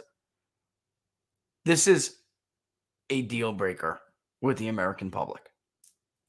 The mainstream position of the Democratic Party is not the mainstream position of their voters. It is fringe in the country. Only 17% of the country would permit abortions after 6 months in the final trimester. Which is why when Donald Trump turned to Hillary Clinton on the stage and said, Hillary, you favor ripping babies out of the womb, he shut her down. Because it really is, there was no coming back from it. He didn't scare away the suburban woman. He made them horrified over Hillary Clinton's position. 67.2, a super majority in this country, supports banning abortion in the final 3 months of the pregnancy. And by the way, just to prove that I'm right, party, look at how many Democrats support banning abortion in the final trimester. 55.1%. A majority. Going back to the other questions real quick, nearly 4 in 10 Democrats oppose being able to abort a baby after doctors determine it can feel pain. That's 20 weeks. 29% of Democrats opposed abortion after a heartbeat is detected, which is how many? 6 days. 6 weeks. Excuse me. I'm sorry. I mean, so the truth is, Republicans are afraid of this issue because they're stupid and they haven't been able to convey what their position really is and what it means. It's not because the country doesn't agree with them. They do agree with them. Do you support or oppose abortion being legal anytime during the pregnancy? 36% of Democrats oppose that. They oppose that. By the way, this was an oppose plus 30. 28 if you want to be totally technical. But let's go down to the abortion designation and revisit it and take a look at it again. 31% of people who say they are pro-choice oppose abortions at any period during the pregnancy. In other words, unfettered abortion. They do not support it. That gets to the heart of it right there. So while they are basically tied when you ask about designations, they're not. Because pro-choice loses a third of their own designation when you're talking about unrestricted abortion. They're out. I didn't sign on for this. Later. Another 54.9% of pro-choice told us they oppose late-term abortion because you explicitly told them what time frame you're talking about. This is, it's incredible. And this is very much in line with what we have found over the years, okay? doing work for private entities, doing work for ourselves. Very much this science has changed the conversation, and it never really was. It hasn't been, at least for at least 2 decades, the conversation that everyone still thinks they're having. All right? And by the way, just to further prove my point, the pro-choice, the abortionist designation has not been dominant in this country since the 1990s. And I will show you right now. The last time Gallup asked, which was recently, pro-choice had about a 2-point lead. That's it. As recently as 2019, pro-life had a 3-point lead. They've been trading leads for years. Small leads, but leads. The biggest lead pro-life had was in 2012 when Barack Obama was elected. The country was 50% pro-life, 41% pro-choice. In 2009, when Barack Obama took the reins, the country was 51% pro-life, 42% pro-choice. Pro-choice has not had as significant of a lead as that since 2006, when 51% of the country said they were pro-choice and 41% said they were pro-life. They don't lead like that no more. 56% in 95 said they were pro-choice, 33 said they were pro-life. That lead has evaporated. Like I said, the era of the Bill Clinton, I want it legal, but very, not often. What did he say? He had a great way to craft it. He's a great politician. Bill Clinton was but he said, I don't remember exact words he used, but legal but rare, I think is what he said. Legal but rare. Even now, that if you said that today, people would say, yeah, I guess, that's kind of the way I see it myself. But for the most part, when you ask the country, why is it do you feel this way? They will tell you, I see no reason why someone who is pregnant and has an unwanted pregnancy could not get it done before the baby starts developing at all, any reasonable period. Because once it does, and I know it's an arbitrary standard, it is, but science is starting to show us now, you can look at it very shortly after conception, and still, if you want to be a leftist, make an argument like, that's not really a baby. But now we know development starts very quickly. The very science that you love. The very science that you love and you worship at has betrayed you. Yes. Has betrayed you. Sorry. Sorry, darling. Now I'm going to bring on my good friend, Don Smith. All right. Don Smith, ladies and gentlemen, from the Don Smith Show. Hey. How you doing, my friend? Thanks for joining us on Inside the Numbers. I'm doing great. So first off, thanks to you and Laura and the fam for having us out for Thanksgiving. We had a great time. I'm telling you, it's got to be a tradition. That was epic. We had a wonderful time. The kids loved you guys. They really did. I mean, they haven't stopped. They really enjoyed your company, and they were angels. They were great. Yeah. Great. Yeah. Would you? Laura was like, listen, I'll kill you if you miss me. No. I'll teach you out. No, thank you. Just like you. Yeah, and we really, again, thank you for coming. I mean, we really appreciated it. It was nice. It was great. It was a really good time. And I didn't put it up on locals, but I was going to. The pictures by the fireplace we took, that was like, I want to put that somewhere. I want to put that on a floating canvas or something, because that's what if you had noticed, there weren't many pictures on the wall yet, because we're going to do floating canvas, and it's not cheap. So I got to save up for it, Well, I got to say, the feast, I'm not going to call it a meal. It was a feast. The feast was fabulous, but the highlight The highlight of it had to be, I got to stand on hollowed ground. I got to stand on the lawn. I mean, come on. Well, you had to help me with my decorations. Laura's going to do it. Go ahead, Laura. Go. Don helped Rich with his big balls. Locals, you know what she's talking about. I got those giant Hallmark Merry Christmas balls. And that's just so everybody knows, I waited till after Christmas a few years ago when I got them. I waited till after Christmas because those things, I wanted them. I saw them in the Hallmark movie. And I'm like, I want those balls for my porch. I went to go look at them and I was like, whoa, no.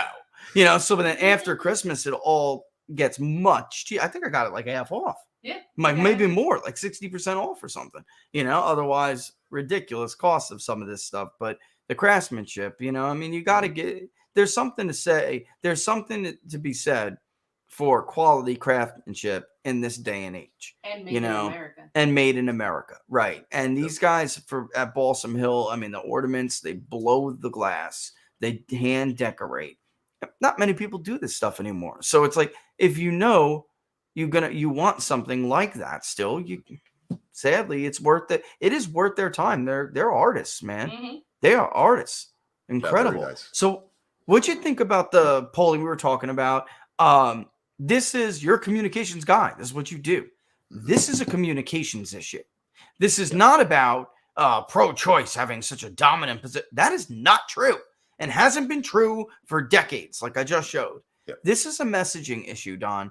How, if you call yourself pro-choice, how could 30% or 1 in 5 still support the heartbeat bill? How could more than a third support the Pain Protection and Baby Care Act or whatever it was called? Mm-hmm. How could majorities support bans on late-term abortion and other restrictions during the pregnancy? The truth is, people are starting to whine about blowback if Kavanaugh and Gorsuch tear Roe apart, which Roe, according even to Lawrence Tribe, who is pushing to like kill the court, to threaten the court for overturning Roe. He is the left-wing professor who made famous the rationale. There's no law in Roe. There's no law in Roe. There's no legal argument. For those who don't know it, it doesn't exist. Go look at the ruling. And you make a great point here. This is absolutely 100% a messaging issue. So both sides of it. On the left, again, absolutely right. Bill Clinton was a great politician. The line was safe, legal, and rare. Safe, legal, safe. And rare. The line was safe, legal, and rare. I knew it was something around that. As soon as they put that out there, everybody clamped onto that because they went, wow, this is, and it moved the needle, right? Because people hear that and they go, well, yeah, of course it should be safe. And yeah, okay, it should be legal. Maybe that was the one they a little hesitant on, but the rare, okay, it's just going to be something that happens. The case they always make, the other messaging side of this is, of course, they bring up rape and incest, right? So, well, what about rape and incest, which is like 0.03% of the cases. Ridiculous, Don. And nobody. So the other side of it is on the right is educating people and letting them know that's like 0.03%. So people think it's like this huge part of it, right? Like all these abortions are just because women are put in these unfortunate situations because they were raped or it was incest or it was all these awful, awful things. So it's being able to push back against it, but also being able to push back against the one word in that: safe, legal, and rare. It is not rare. It's not rare at all. In 2006, there were over 850,000 in America alone. Now, one thing, you look at the polling and look at how the polling, look how it goes back and forth. But if you look at the actual numbers too, by annualized numbers when it comes to abortion, 2006, over 850,000. That's dropped now. I mean, that's down 200,000. So actions say, your polling says it. It shows where people are at with it. But the actions of people say it too. They go, wow, yeah, okay. Maybe they're thinking about it a little bit more. But the right needs to do a better job of educating people. Look at Sotomayor's comments yesterday. I mean, talk about that. Look at how callous she was, right? Comparing it to a dead body, comparing it to talking about the stench of the court now being in a different makeup. Our whole lives, we dealt with a far left Supreme Court. So now it's your turn. Deal with it. This is how the country works. So get out there and explain that to people. Explain that it absolutely 100% is not rare, and explain to them that those are very, very small exceptions when you talk about rape and incest. And if you do that, those numbers you show in those polls, there will be a huge division amongst that line of pro-choice versus pro-life. You know, when we got hired to do some work about how pro-choice are pro-choice voters, we were still doing a lot of phone interviews back then too, a lot more than, of course, just things were different. The suburban woman voter that Republicans fear so much and are trying to win back were the most horrified by the practice of abortion as it in reality, as it is practiced. It is very easy to say, Don. I mean, this is an easy issue to argue. I mean, you're talking about defending the life of an innocent who now, look, when we were growing up, we were just told they're fetus blobs and, it's nothing. It's not really a baby. There is, there's until you start to feel it and it's moving and kicking. I mean, we were told nonsense. And anyone who's Gen X or Y, you know what I'm talking about. This is now science has given the pro-life movement a ton of ammunition they didn't have before. It was just like, based on faith and values and that turned a lot of people off. It's not now. Now, I mean, science and religion are getting simpatico. And it's always going to be an arbitrary, time that you put on it. So, whether it's Texas and they say 6 weeks or it's Mississippi, like the Supreme Court, and they say 15 weeks. It's always really going to be arbitrary. And the bottom line is I was stunned by even the percentage of Democrats they just don't know. And that's the Republican Party's fault because they're too afraid to talk about it. So they a lot of them still don't know. All they know are the buzzwords, man. All they know are you were just the rape and incest, or you're backward. Now we're gonna go back to 19 whatever. Back alley abortions. Yeah, I mean, look, I got somebody in my family who was going nuts over how the court was acting. And she'd be the first one to faint on the floor if she ever saw an abortion in real time. I mean, the idea. The Kermit Gosnell trial brought up a lot of this. I think really started. The Gosnell trial hurt pro-choice bad, and I know it. We know it from public opinion. It hurt it. I don't think people realized, in practice how horrific this can be, and these people who claim, to be so pro-life. I mean, pro-choice.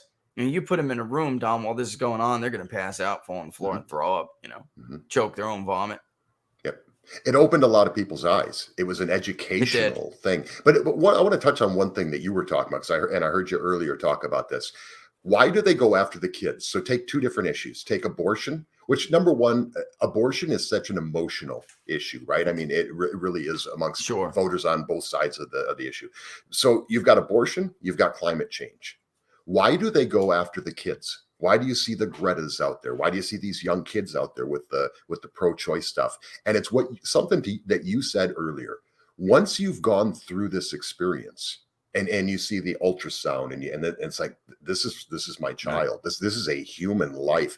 These kids, most of them haven't experienced this, right? So if you don't have that personal lived experience, it's easier to convince you that this is totally okay. And don't worry, it's just safe, legal, and rare, right? So it's easy to convince somebody who has not lived this experience.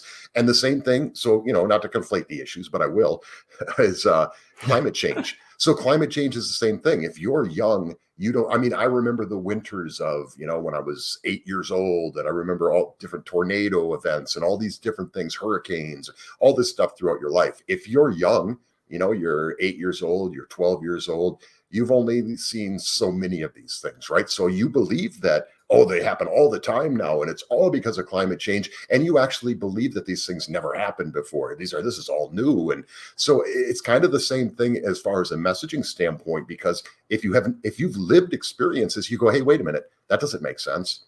And so that's why they go after the kids on both of these issues. That's interesting that you say, experience does matter. It makes me think of that. He's a climatologist. Yeah, I think you've interviewed him, and he is not, he believes in climate change, but he doesn't believe in man-made climate change. Correct. Where he was from, plagued by tornadoes. He was older. He had lived through it. And they were actually much worse years ago than they are now. What is that guy's name? I always forget his name, but you Gregory Wrightstone. Gregory Wrightstone. Okay, there it is. I mean, so it matters because he experienced that firsthand. So he knows when he hears this is a load of crap. Right. Don't tell me about the plains. You know, I know all about tornadoes on the plains. I know more than you. You know, have you lived there long? Right? Yep. Did you grow up there? And then, of course, you know, my own experience. I mean, you're told as a kid, which can scare the hell out of you, by the way. You live in Manhattan and listen to climate alarmists when you're a child tell you your house is going to be underwater 20 years from now. That could scare the hell out of you as a kid. But then 20 years comes and goes, Don. Yep. And another 20 years comes and goes.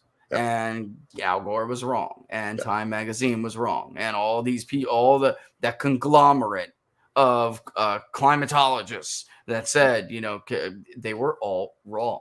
So that actually was recent. The last date was recent. I think it was just a few years ago that, you know, Key West, Manhattan, large parts of Miami, you know, because of the polar ice caps, they were going to melt. The sea level was going to rise. These places were going to be gone by now. Large parts of California. And it was under Trump that date came. And I don't remember exactly what date it was, but it was like, God, I went back and I looked again. They got featured in Time, Don. You know, they were all over the place. The Post, the Times, everybody writing all these headlines, all a bunch of bunk.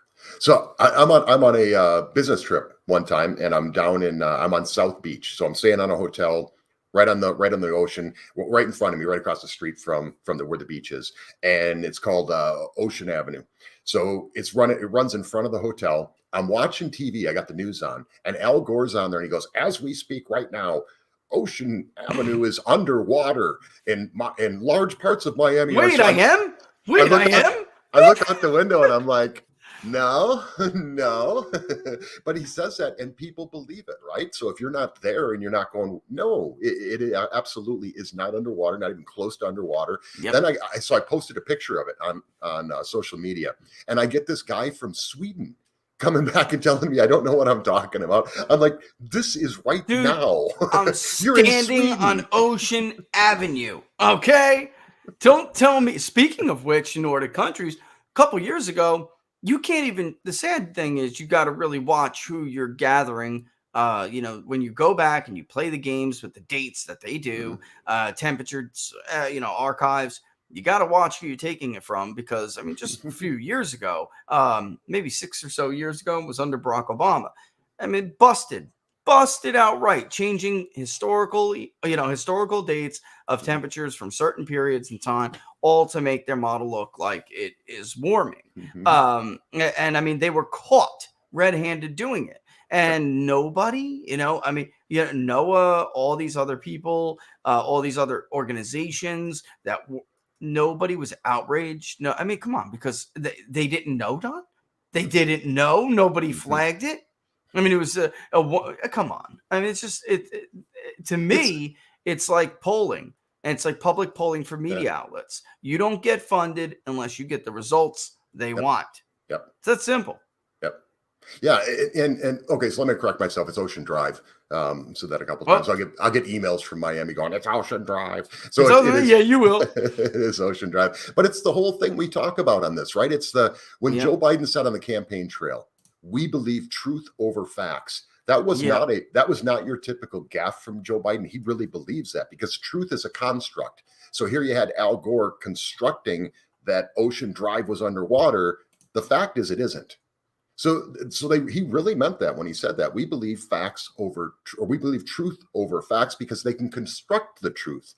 Just like everything they're doing right now when it comes to the supply chain, it's because of smash and grabs or because of the pandemic. And the facts are no, they're not. Yeah. So everything they tell you, and they say this is the truth, and they say we're going to shut down misinformation and disinformation, they really mean that, because they've constructed their own reality. But people have facts. We got home from the store here the other day. Joe Biden's on talking about the supply chain issues. As we walk in, the TV's still on, because we just went down to the store for a minute. So we just came back from the store. We're going to try to get some food for our cats. And this is like a Walmart-sized pet store, PetSmart. The whole entire aisle was empty. They didn't have anything of any brands of any kinds. We've never seen that before, ever. We walk in just in time to hear Joe Biden tell us, don't listen to these people. The store shelves are fully stocked. The CEOs have all said that. And we're like, so again, it's truth versus facts. The facts are they were completely empty. The truth is they're fully stocked. That's crazy. It is. I mean, Don, it is Twilight Zone crap, man. It is Twilight Zone crap. Yep. You know, I will say, and I'm just to like weave in and out of some of the questions here. Oh, you got something to say? I was just gonna. I just wanted to add because I said it in the chat. Go ahead. But with the Plan B pill, let's say something breaks. Let's say you're not sure if you took your pill or not. With the Plan B, if you take that immediately after, that doesn't that drop the egg and makes abortion? Plan B isn't. You have to take it within a certain amount of time after. You take it immediately after, and that's it. Potential conception. And but there are religious groups who oppose Plan B because they feel at that moment they feel at that moment conception is life. So that wouldn't help them anyway. Even get to the... Well, that's not they're going there. Well, that's the thing. It can be taken after the boys get there. Yeah, but I'm saying, and then it will stop.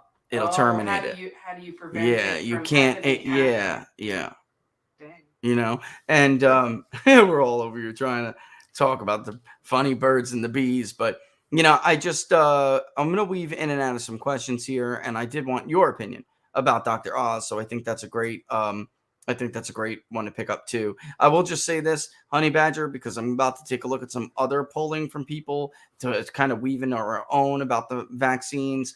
She basically asked, would it be possible to do a quick poll about Vax database that's going to be approved probably by the Senate, including Kevin McCarthy voted for it. Unbelievable.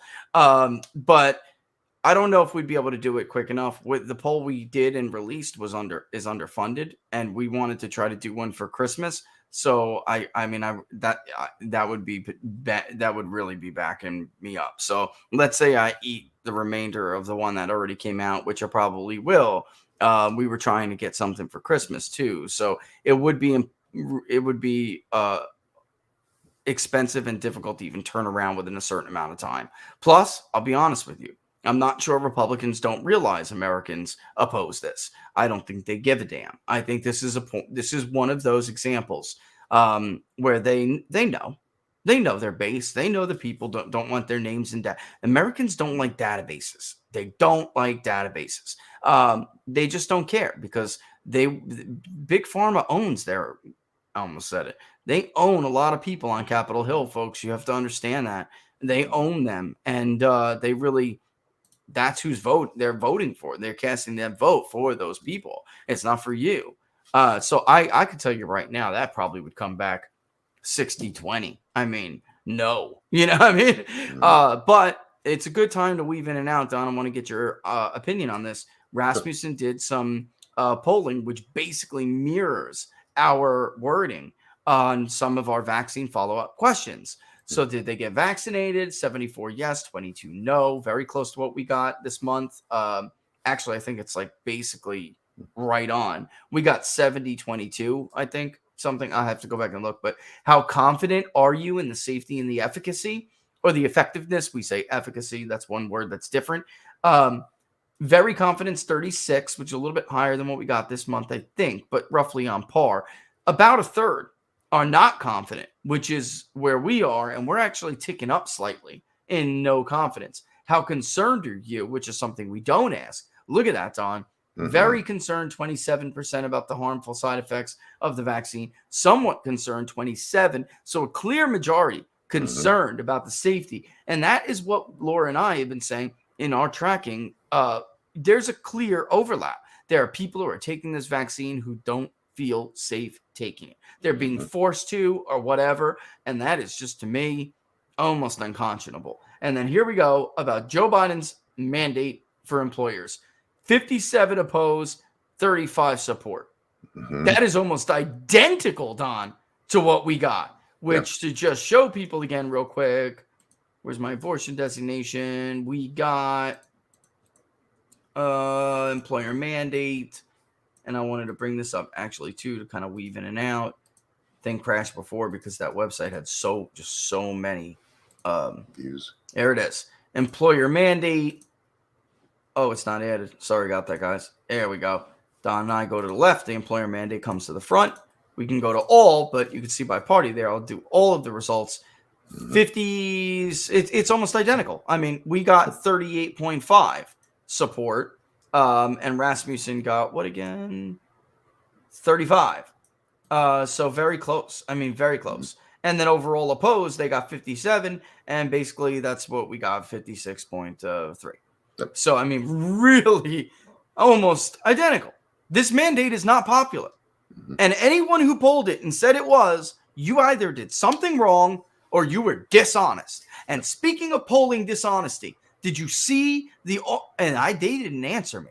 I asked you, Gov, whether the tables that The Economist released were the order in which those questions were asked, because that wouldn't pass an undergrad exam on survey design. This is crazy. You have to ask approvals and vote preference before any potential controversial issue that could potentially inject bias into your survey. Holy crap, Don. We're back to doing this now. Guys, what YouGov did, if The Economist did it, whoever did it, we deserve to know who worded and ordered that survey. That questionnaire is not ethical at all. And where the hell are the other pollsters? Where's APOR? This is how you know APOR is a joke. Where is APOR? Where are they? They got their stupid little seminars 4 times a year. They talk about this all the time.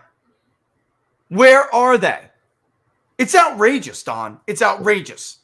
Yeah, it's also intentional. They did this during Trump. It's got to be. They did it during Trump too. Yep. Do you think Donald Trump tweets things on Twitter that he shouldn't? By the way, do you approve or disapprove of the job Donald Trump is doing as president? That is a textbook injection of bias. Social and cognitive biases that ruin the rest of the answers on the survey. Yep.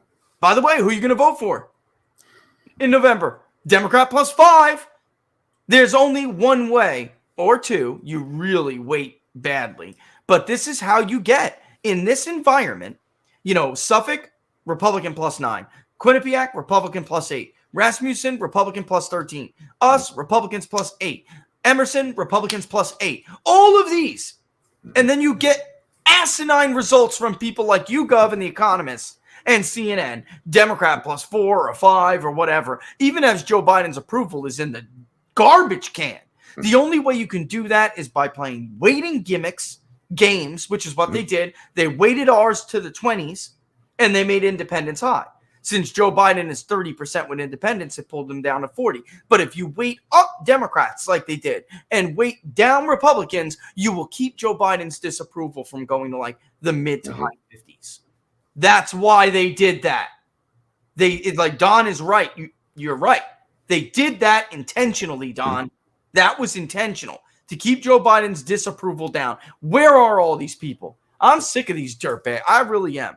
And one other question while I get into it, because some of these are so bad. The mandate's unpopular. The child mandate for school is also very much unpopular. And if you look by parental status, Don, they're gearing up to do what they did in Virginia. Unless Republicans, of course, blow it. They're doing what they're gearing up nationally to have angry parents everywhere going after them. Half of parents with school-age children strongly oppose mandating the COVID-19 vaccine for schools. Strongly opposed. 60% overall oppose it. I mean, so they're gearing up to do that, which brings me to the question about, because of this, a lot of this stuff is local stuff, right? What do you think? There's really 2-part. How is the Maine governor's race looking for Republicans? Also, does a Republican have a chance in the Maryland governor's race without Hogan? I think it's a heavy lift in Maryland without Hogan. He isn't really a Republican. That's why he won. In 2010, Maryland was also very close, even with some pretty poor candidates. But the bottom line is it's tough nut to crack. I do think that there's opportunity in Maryland. It's only broken down in very few counties. And the Maine race, however, Don, I do think talent-wise maybe lacking a little bit for Republicans, but I do think Maine's governor's race is a toss-up. I do. Yeah. Well, yeah, and I think with the numbers you're just talking about, I mean, you're talking R+8. I mean, this is the time. If there's ever a time when some of these things, when we can win some of these races that we historically would never even have a chance, this is the time. And that's it's why I always talk about the messaging of things is get that information out there. Youngkin actually did a pretty good job of messaging. I mean, when he came out there at the end and he said, I oppose all mandates, when he talked about the parents being important, making sure they're part of the process, those are the things you have to explain to voters. You can't assume that they just know that you believe in these things. You have to explain it to them. And we were talking about the abortion stuff earlier. I mean, if people really truly understood what this particular case in this example is about, they would go, well, of course I don't support that. So you've got to get that out there. But yeah, this is the opportunity of at least our lifetime for Republicans anywhere. And it's not like it's going to get better. Watch this mandate stuff. I mean, they're already it's not going to get better. It's not. They're already talking about going after. Now they want approval for children 5 and under, for under 5 years old. Don, it's madness. That's not going to go over well. Wait till they change the official status of fully vaccinated and all these people. Yeah. That's coming. It's coming. That's coming, my friend. Yep. And by the way, children 5 and under, over 50% of parents who have children who are not yet school age, they don't want their child vaccinated. So how is this gonna? What I just don't. It's like only Republicans could screw themselves like this. So Don, only Republicans. Which answers Jay Patel's question. He said this for Rich and Don. The Republicans who voted for the budget, who keep voting for these things, which one of them could lose a primary? The question is, take your damn pick. That is the answer Don is trying to give you right now. If you're a Republican in this environment, you don't have to settle. You don't have to settle. Like Democrats don't settle. You don't have to settle. You could wipe your incumbent out, replace them. Nancy Mace, or Butler, and look, I mean, Kevin McCarthy and people like that, he voted for it. That's incredibly, I don't know, the way California is being cut up, Kevin McCarthy's and Devin Nunes both are going to wind up running in districts, which I know, Kimberly, I know you want me to get into more. Maybe we'll do a district thing on California in locals because we never seem to get time to get to it. And California is going to be, ridiculous, Don. And Devin Nunes not going to live anywhere near the district. Kevin McCarthy has no connection to the district he wants to run in. I mean, it's crazy, man. And take your pick, Jay, is the answer to that. I want to ask you about Dr. Oz.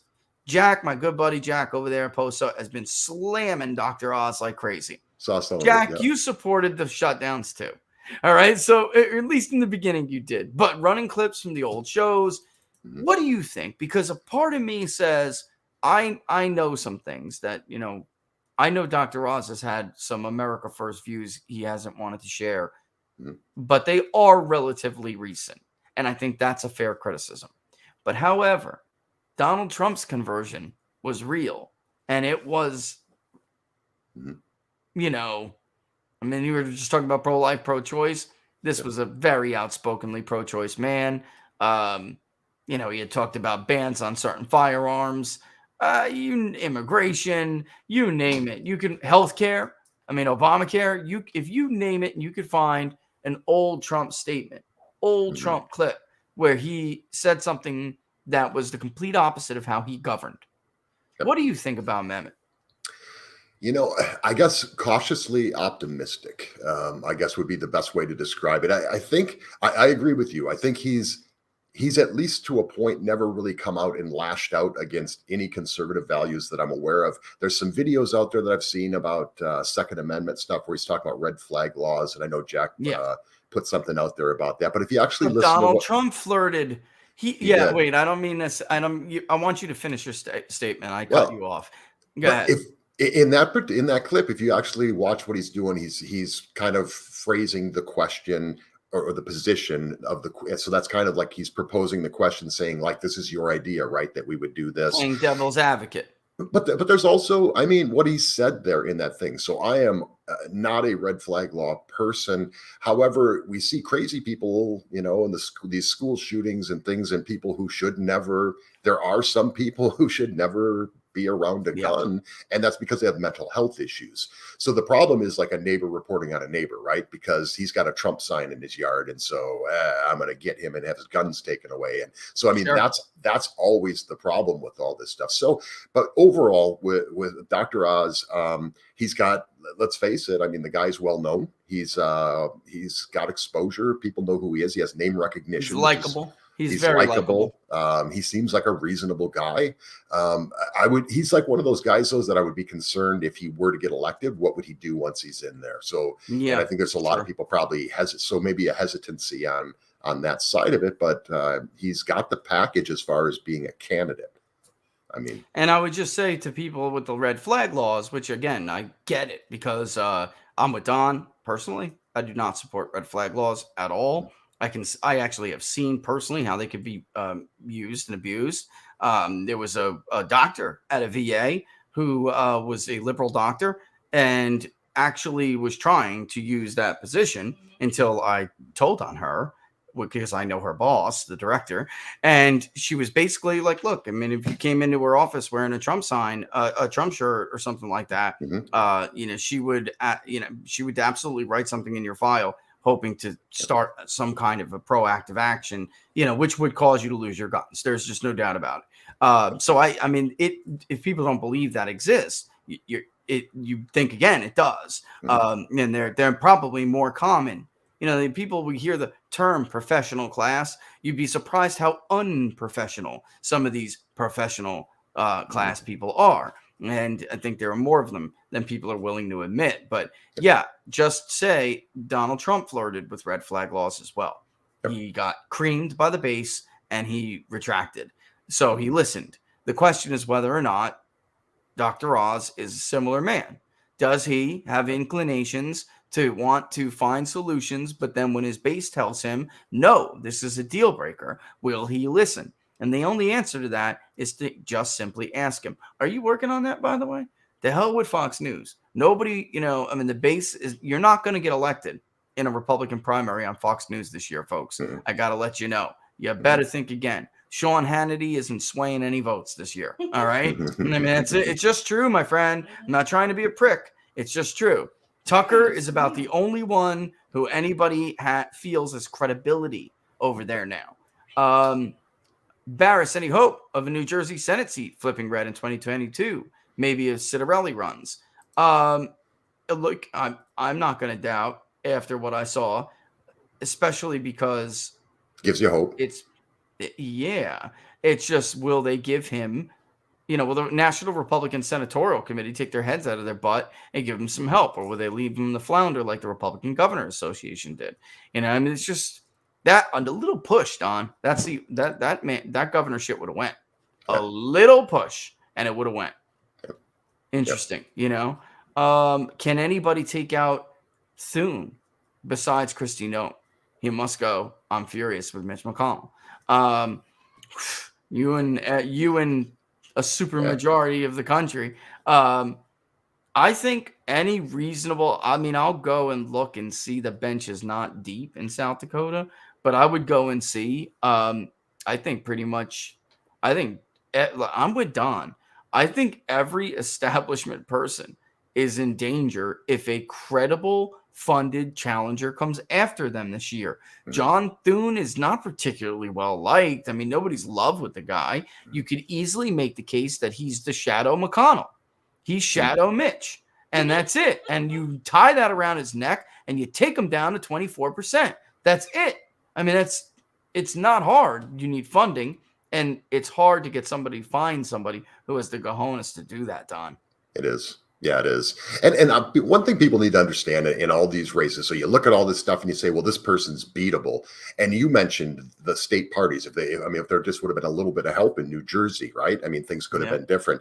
That's one of the biggest hindrances to Republicans, to true conservatives, is the actual state parties. And you wouldn't think it would be that way. It shouldn't be that way, but it really is. They can just for a record, I don't think Booker's up in 2022. He's not up, right? 18 was I don't mean to cut you off. I'm just no. 18 was Bob, and Booker's not up until 24. right? I could be wrong. That's what I thought too. Yeah, that's what I was thinking too. Do you know? Can you find that out? New Jersey is not on the on the list, but it's funny. It was one of only 2 states that voted more for Barack Obama than it did in 2012. I mean, 2012. So it was the only next to Hawaii. But that is because of the breakdown of that working class coalition. Ed Sweeney going down like that was because of Gloucestershire, that 7% Hispanic working class that they're just losing in droves now. So it's like, that's a few points, add to it the white working class. That's a 15-point swing, add to maybe a little bit of other minority gain. And all of a sudden it's a 20-point swing. That's what's going on in places like New Jersey. I'm much more optimistic about Connecticut. If you saw what you saw in New Jersey, and turnout was not to blame for that. Like in Virginia, turnout was decent. In New Jersey, it was lower, yes, but it wasn't. You can't point to turnout and say, well, Democrats didn't come out. That's not what happened. Murphy got killed among independents. That's what happened. Killed. Same thing happened to what's his name, McAuliffe, but actually Murphy lost them by more. So if something like that is happening in a state like Connecticut or Maine, then those states are gone too. Governors races it's. And by the way, the nutmeg state has always been close, Don. Yep. That's always been close. At the gubernatorial level, that's been close a lot. Yep. It's not usually a blowout you don't see these big Dem blowouts like you do in Vermont and even New Jersey. You just don't see that in Connecticut. Those are razor thin races. And by the way, I know many, many people who think Bob was robbed in 2018. A D+8 national mood. And the Republican had the lead all the way through the night until the wee hours of the morning. And I know Republican operatives who are furious over that. They think they were those 2,400 votes were basically manufactured. Yeah. Now I'm serious. They believe that fully. They thought what was his name? Bob Stefanowski. He had won that race, and they took it from him. So. It goes to show you don't win by a few points, man. Don't win by a point, half a point, whatever. You better win that puppy. Win it solidly. Yeah. Three big things would be bigger.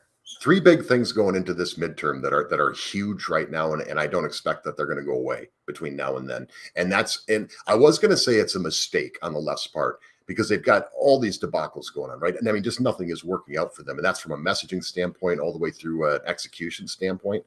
But 3 things that are going to be huge, and we know this, we've been talking about it, your polling shows it, is they've taken 3 issues that typically are okay, so we talk about abortion, we talk about the Second Amendment. Those are pretty partisan issues. They're emotional, they're partisan. But 3 things they've brought into the arena, they brought them in. They allowed them to get into the arena: education, cost of living, and crime. These are 3 things that I don't care whether you're a Democrat or a Republican, you care about these 3 things, and they could not have a worse position of all 3 of them. So that's huge. Yeah. By the way, Booker was up in 20, right? Bob Menendez was 18, and I just want to be clear: Bob Menendez was 18. Cory Booker's not up for a while. There are statewide elections, of course, but which Republicans have some opportunities to make gains. The supermajority is gone there, but it doesn't mean they can't slim it down even more. Democrats seem to have been reacting to getting crushed like that in some of those areas. We'll see. But I would definitely turn my eye north, and I would. I'm telling you, Connecticut on paper, it looks Democratic. You got one stronghold, really. The rest is like 2 cycles behind everyone else on certain demographics changing vote preferences. And that's because that can happen, and it can be rather common if you don't see a party make an effort in those areas. So they're just not being spoken to, so they lag other places that are also seeing those shifts. Don knows what I'm talking about. Sometimes, And especially at the state level and local level, gubernatorial election, it'll take time. They're always the last to go, usually anyway. But we have seen Republicans win Maine recently. I mean, what's his name was a firecracker, man. He was funny. What was his name? Oh, man. Oh, yeah. The governor of Maine. He was great. Paul, I can't remember his last name, but his name's Paul. He was a hoot, dude. And then all the polls showed he was going to get killed for re-election. He was too much like Donald Trump before there was Donald Trump. LePage? Yeah, LePage. LePage, And I mean, he was just, that guy had Maine 2nd Congressional District written all over him, even though he was he was in like 1st Congressional District Society, and he just was funny. He was crass and bombastic. And he won pretty easily, actually. Remember that? All these folks like LePage is down by 8.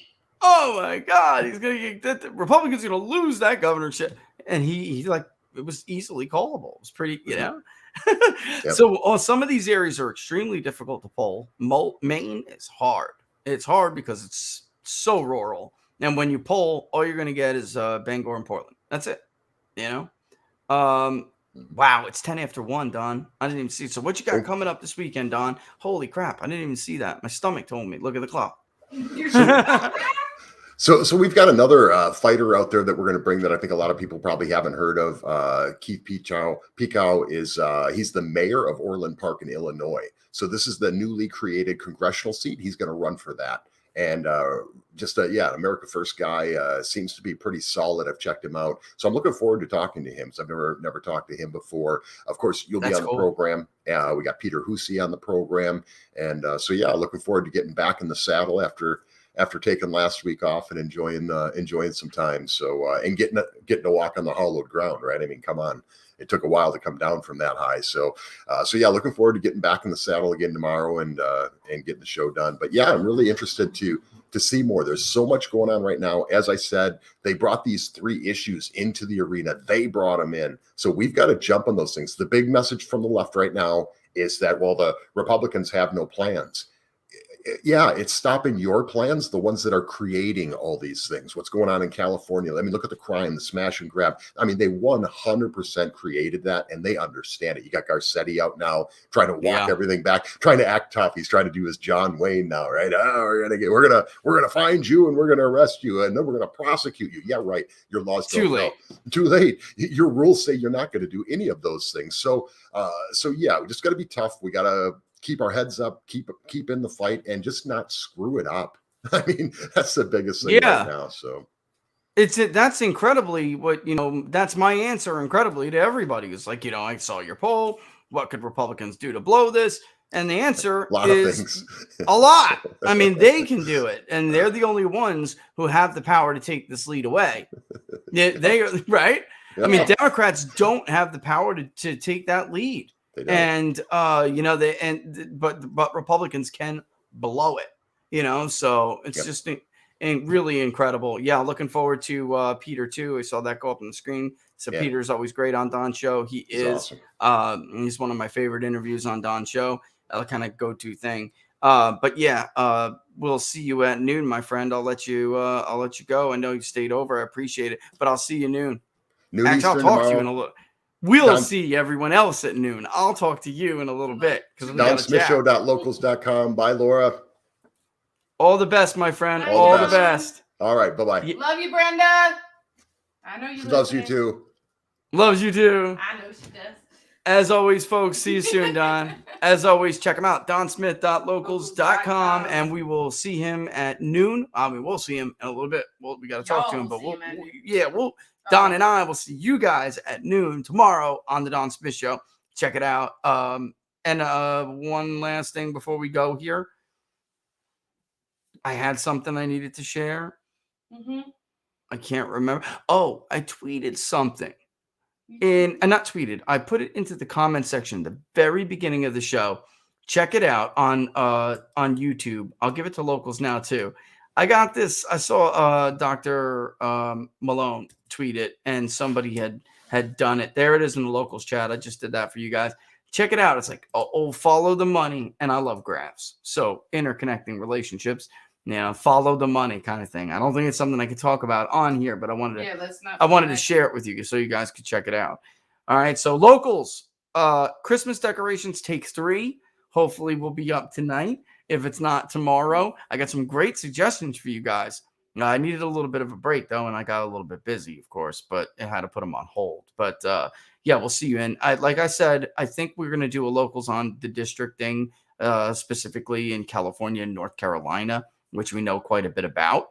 I think we'll have to do that on locals, as for a local stream, because we just can't seem to pack all the material in here. I may have to start to think about at least a shorter show in between or something, or just do more locals live streams, because the content was tough to get through this content today. I had to blaze through it basically as fast as I could. And I still could have talked about different things for a lot longer. All right. But everybody have a safe weekend if we don't see you. All right. But we hope you do tomorrow on Don's show. We definitely hope we see you on the peoplespundit.locals.com community. Check out the public polling project if you want to contribute to it. Very much appreciate it. Share it around. We'd like to get a December poll as well. All right. But not fully. I'm not going to put that up right now. We'll just, if we fund the November one, I'll just do the December one. All right. But it's not fully funded. So, share it far and wide. All right. So check me out on Twitter, People's Pundit at Peoples_Pundit, on Getter at People's Pundit. You can follow Laura on Getter at Laura Barris on Getter, which is right in my profile. If you click on it, you'll see it. All right. And then, of course, subscribe, YouTube. If you liked it, hit the thumbs up, hit the notification bell. That'll let you know we're going to go live. And on Rumble, hit that little plus sign, subscribe. That too will tell you when we're going to go live on Rumble, which we're doing a lot more with. There's going to be some integrations there. So, that's why you see us moving over to Rumble quite a bit. All right. Even though we're still getting decent views on YouTube, that's just another venue to reach people. It's great. But our locals community will be kind of more integrated with Rumble as time goes on. All right. So with that in mind, of course, everybody have a safe weekend, and we will see you shortly. Thanks for watching. All the best, folks. Thank God it's Friday. Woo woo.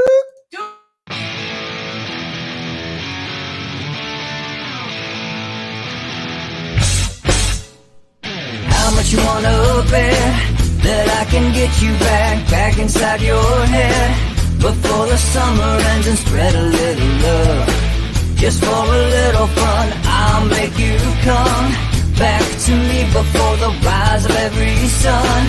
Baby, it's meant to be. I know you got a man, but he don't understand. You're gonna be a heartbreaker. You're such a love taker. So just suck me in and you can toss me like a cigarette. 'Cause I just wanna be a bad habit, yeah.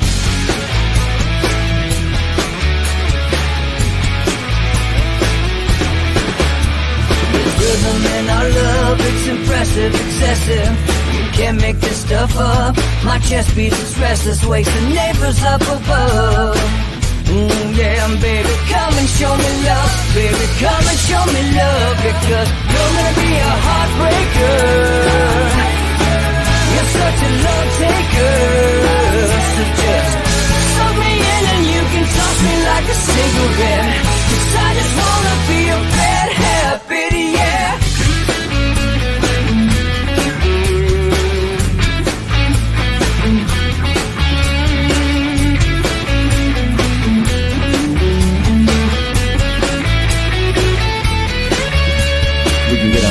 Take a one-way ride, steal us away to find a place we can hide. It wouldn't take much to spear for knives to give into the need and leave it all behind. 'Cause I know that you know that I know that you want me. You told me, now show me, come blow me away. 'Cause I know that you know that I know that you want me. You told me, now show me, come blow me away. You're gonna be a heartbreaker. You're such a love taker.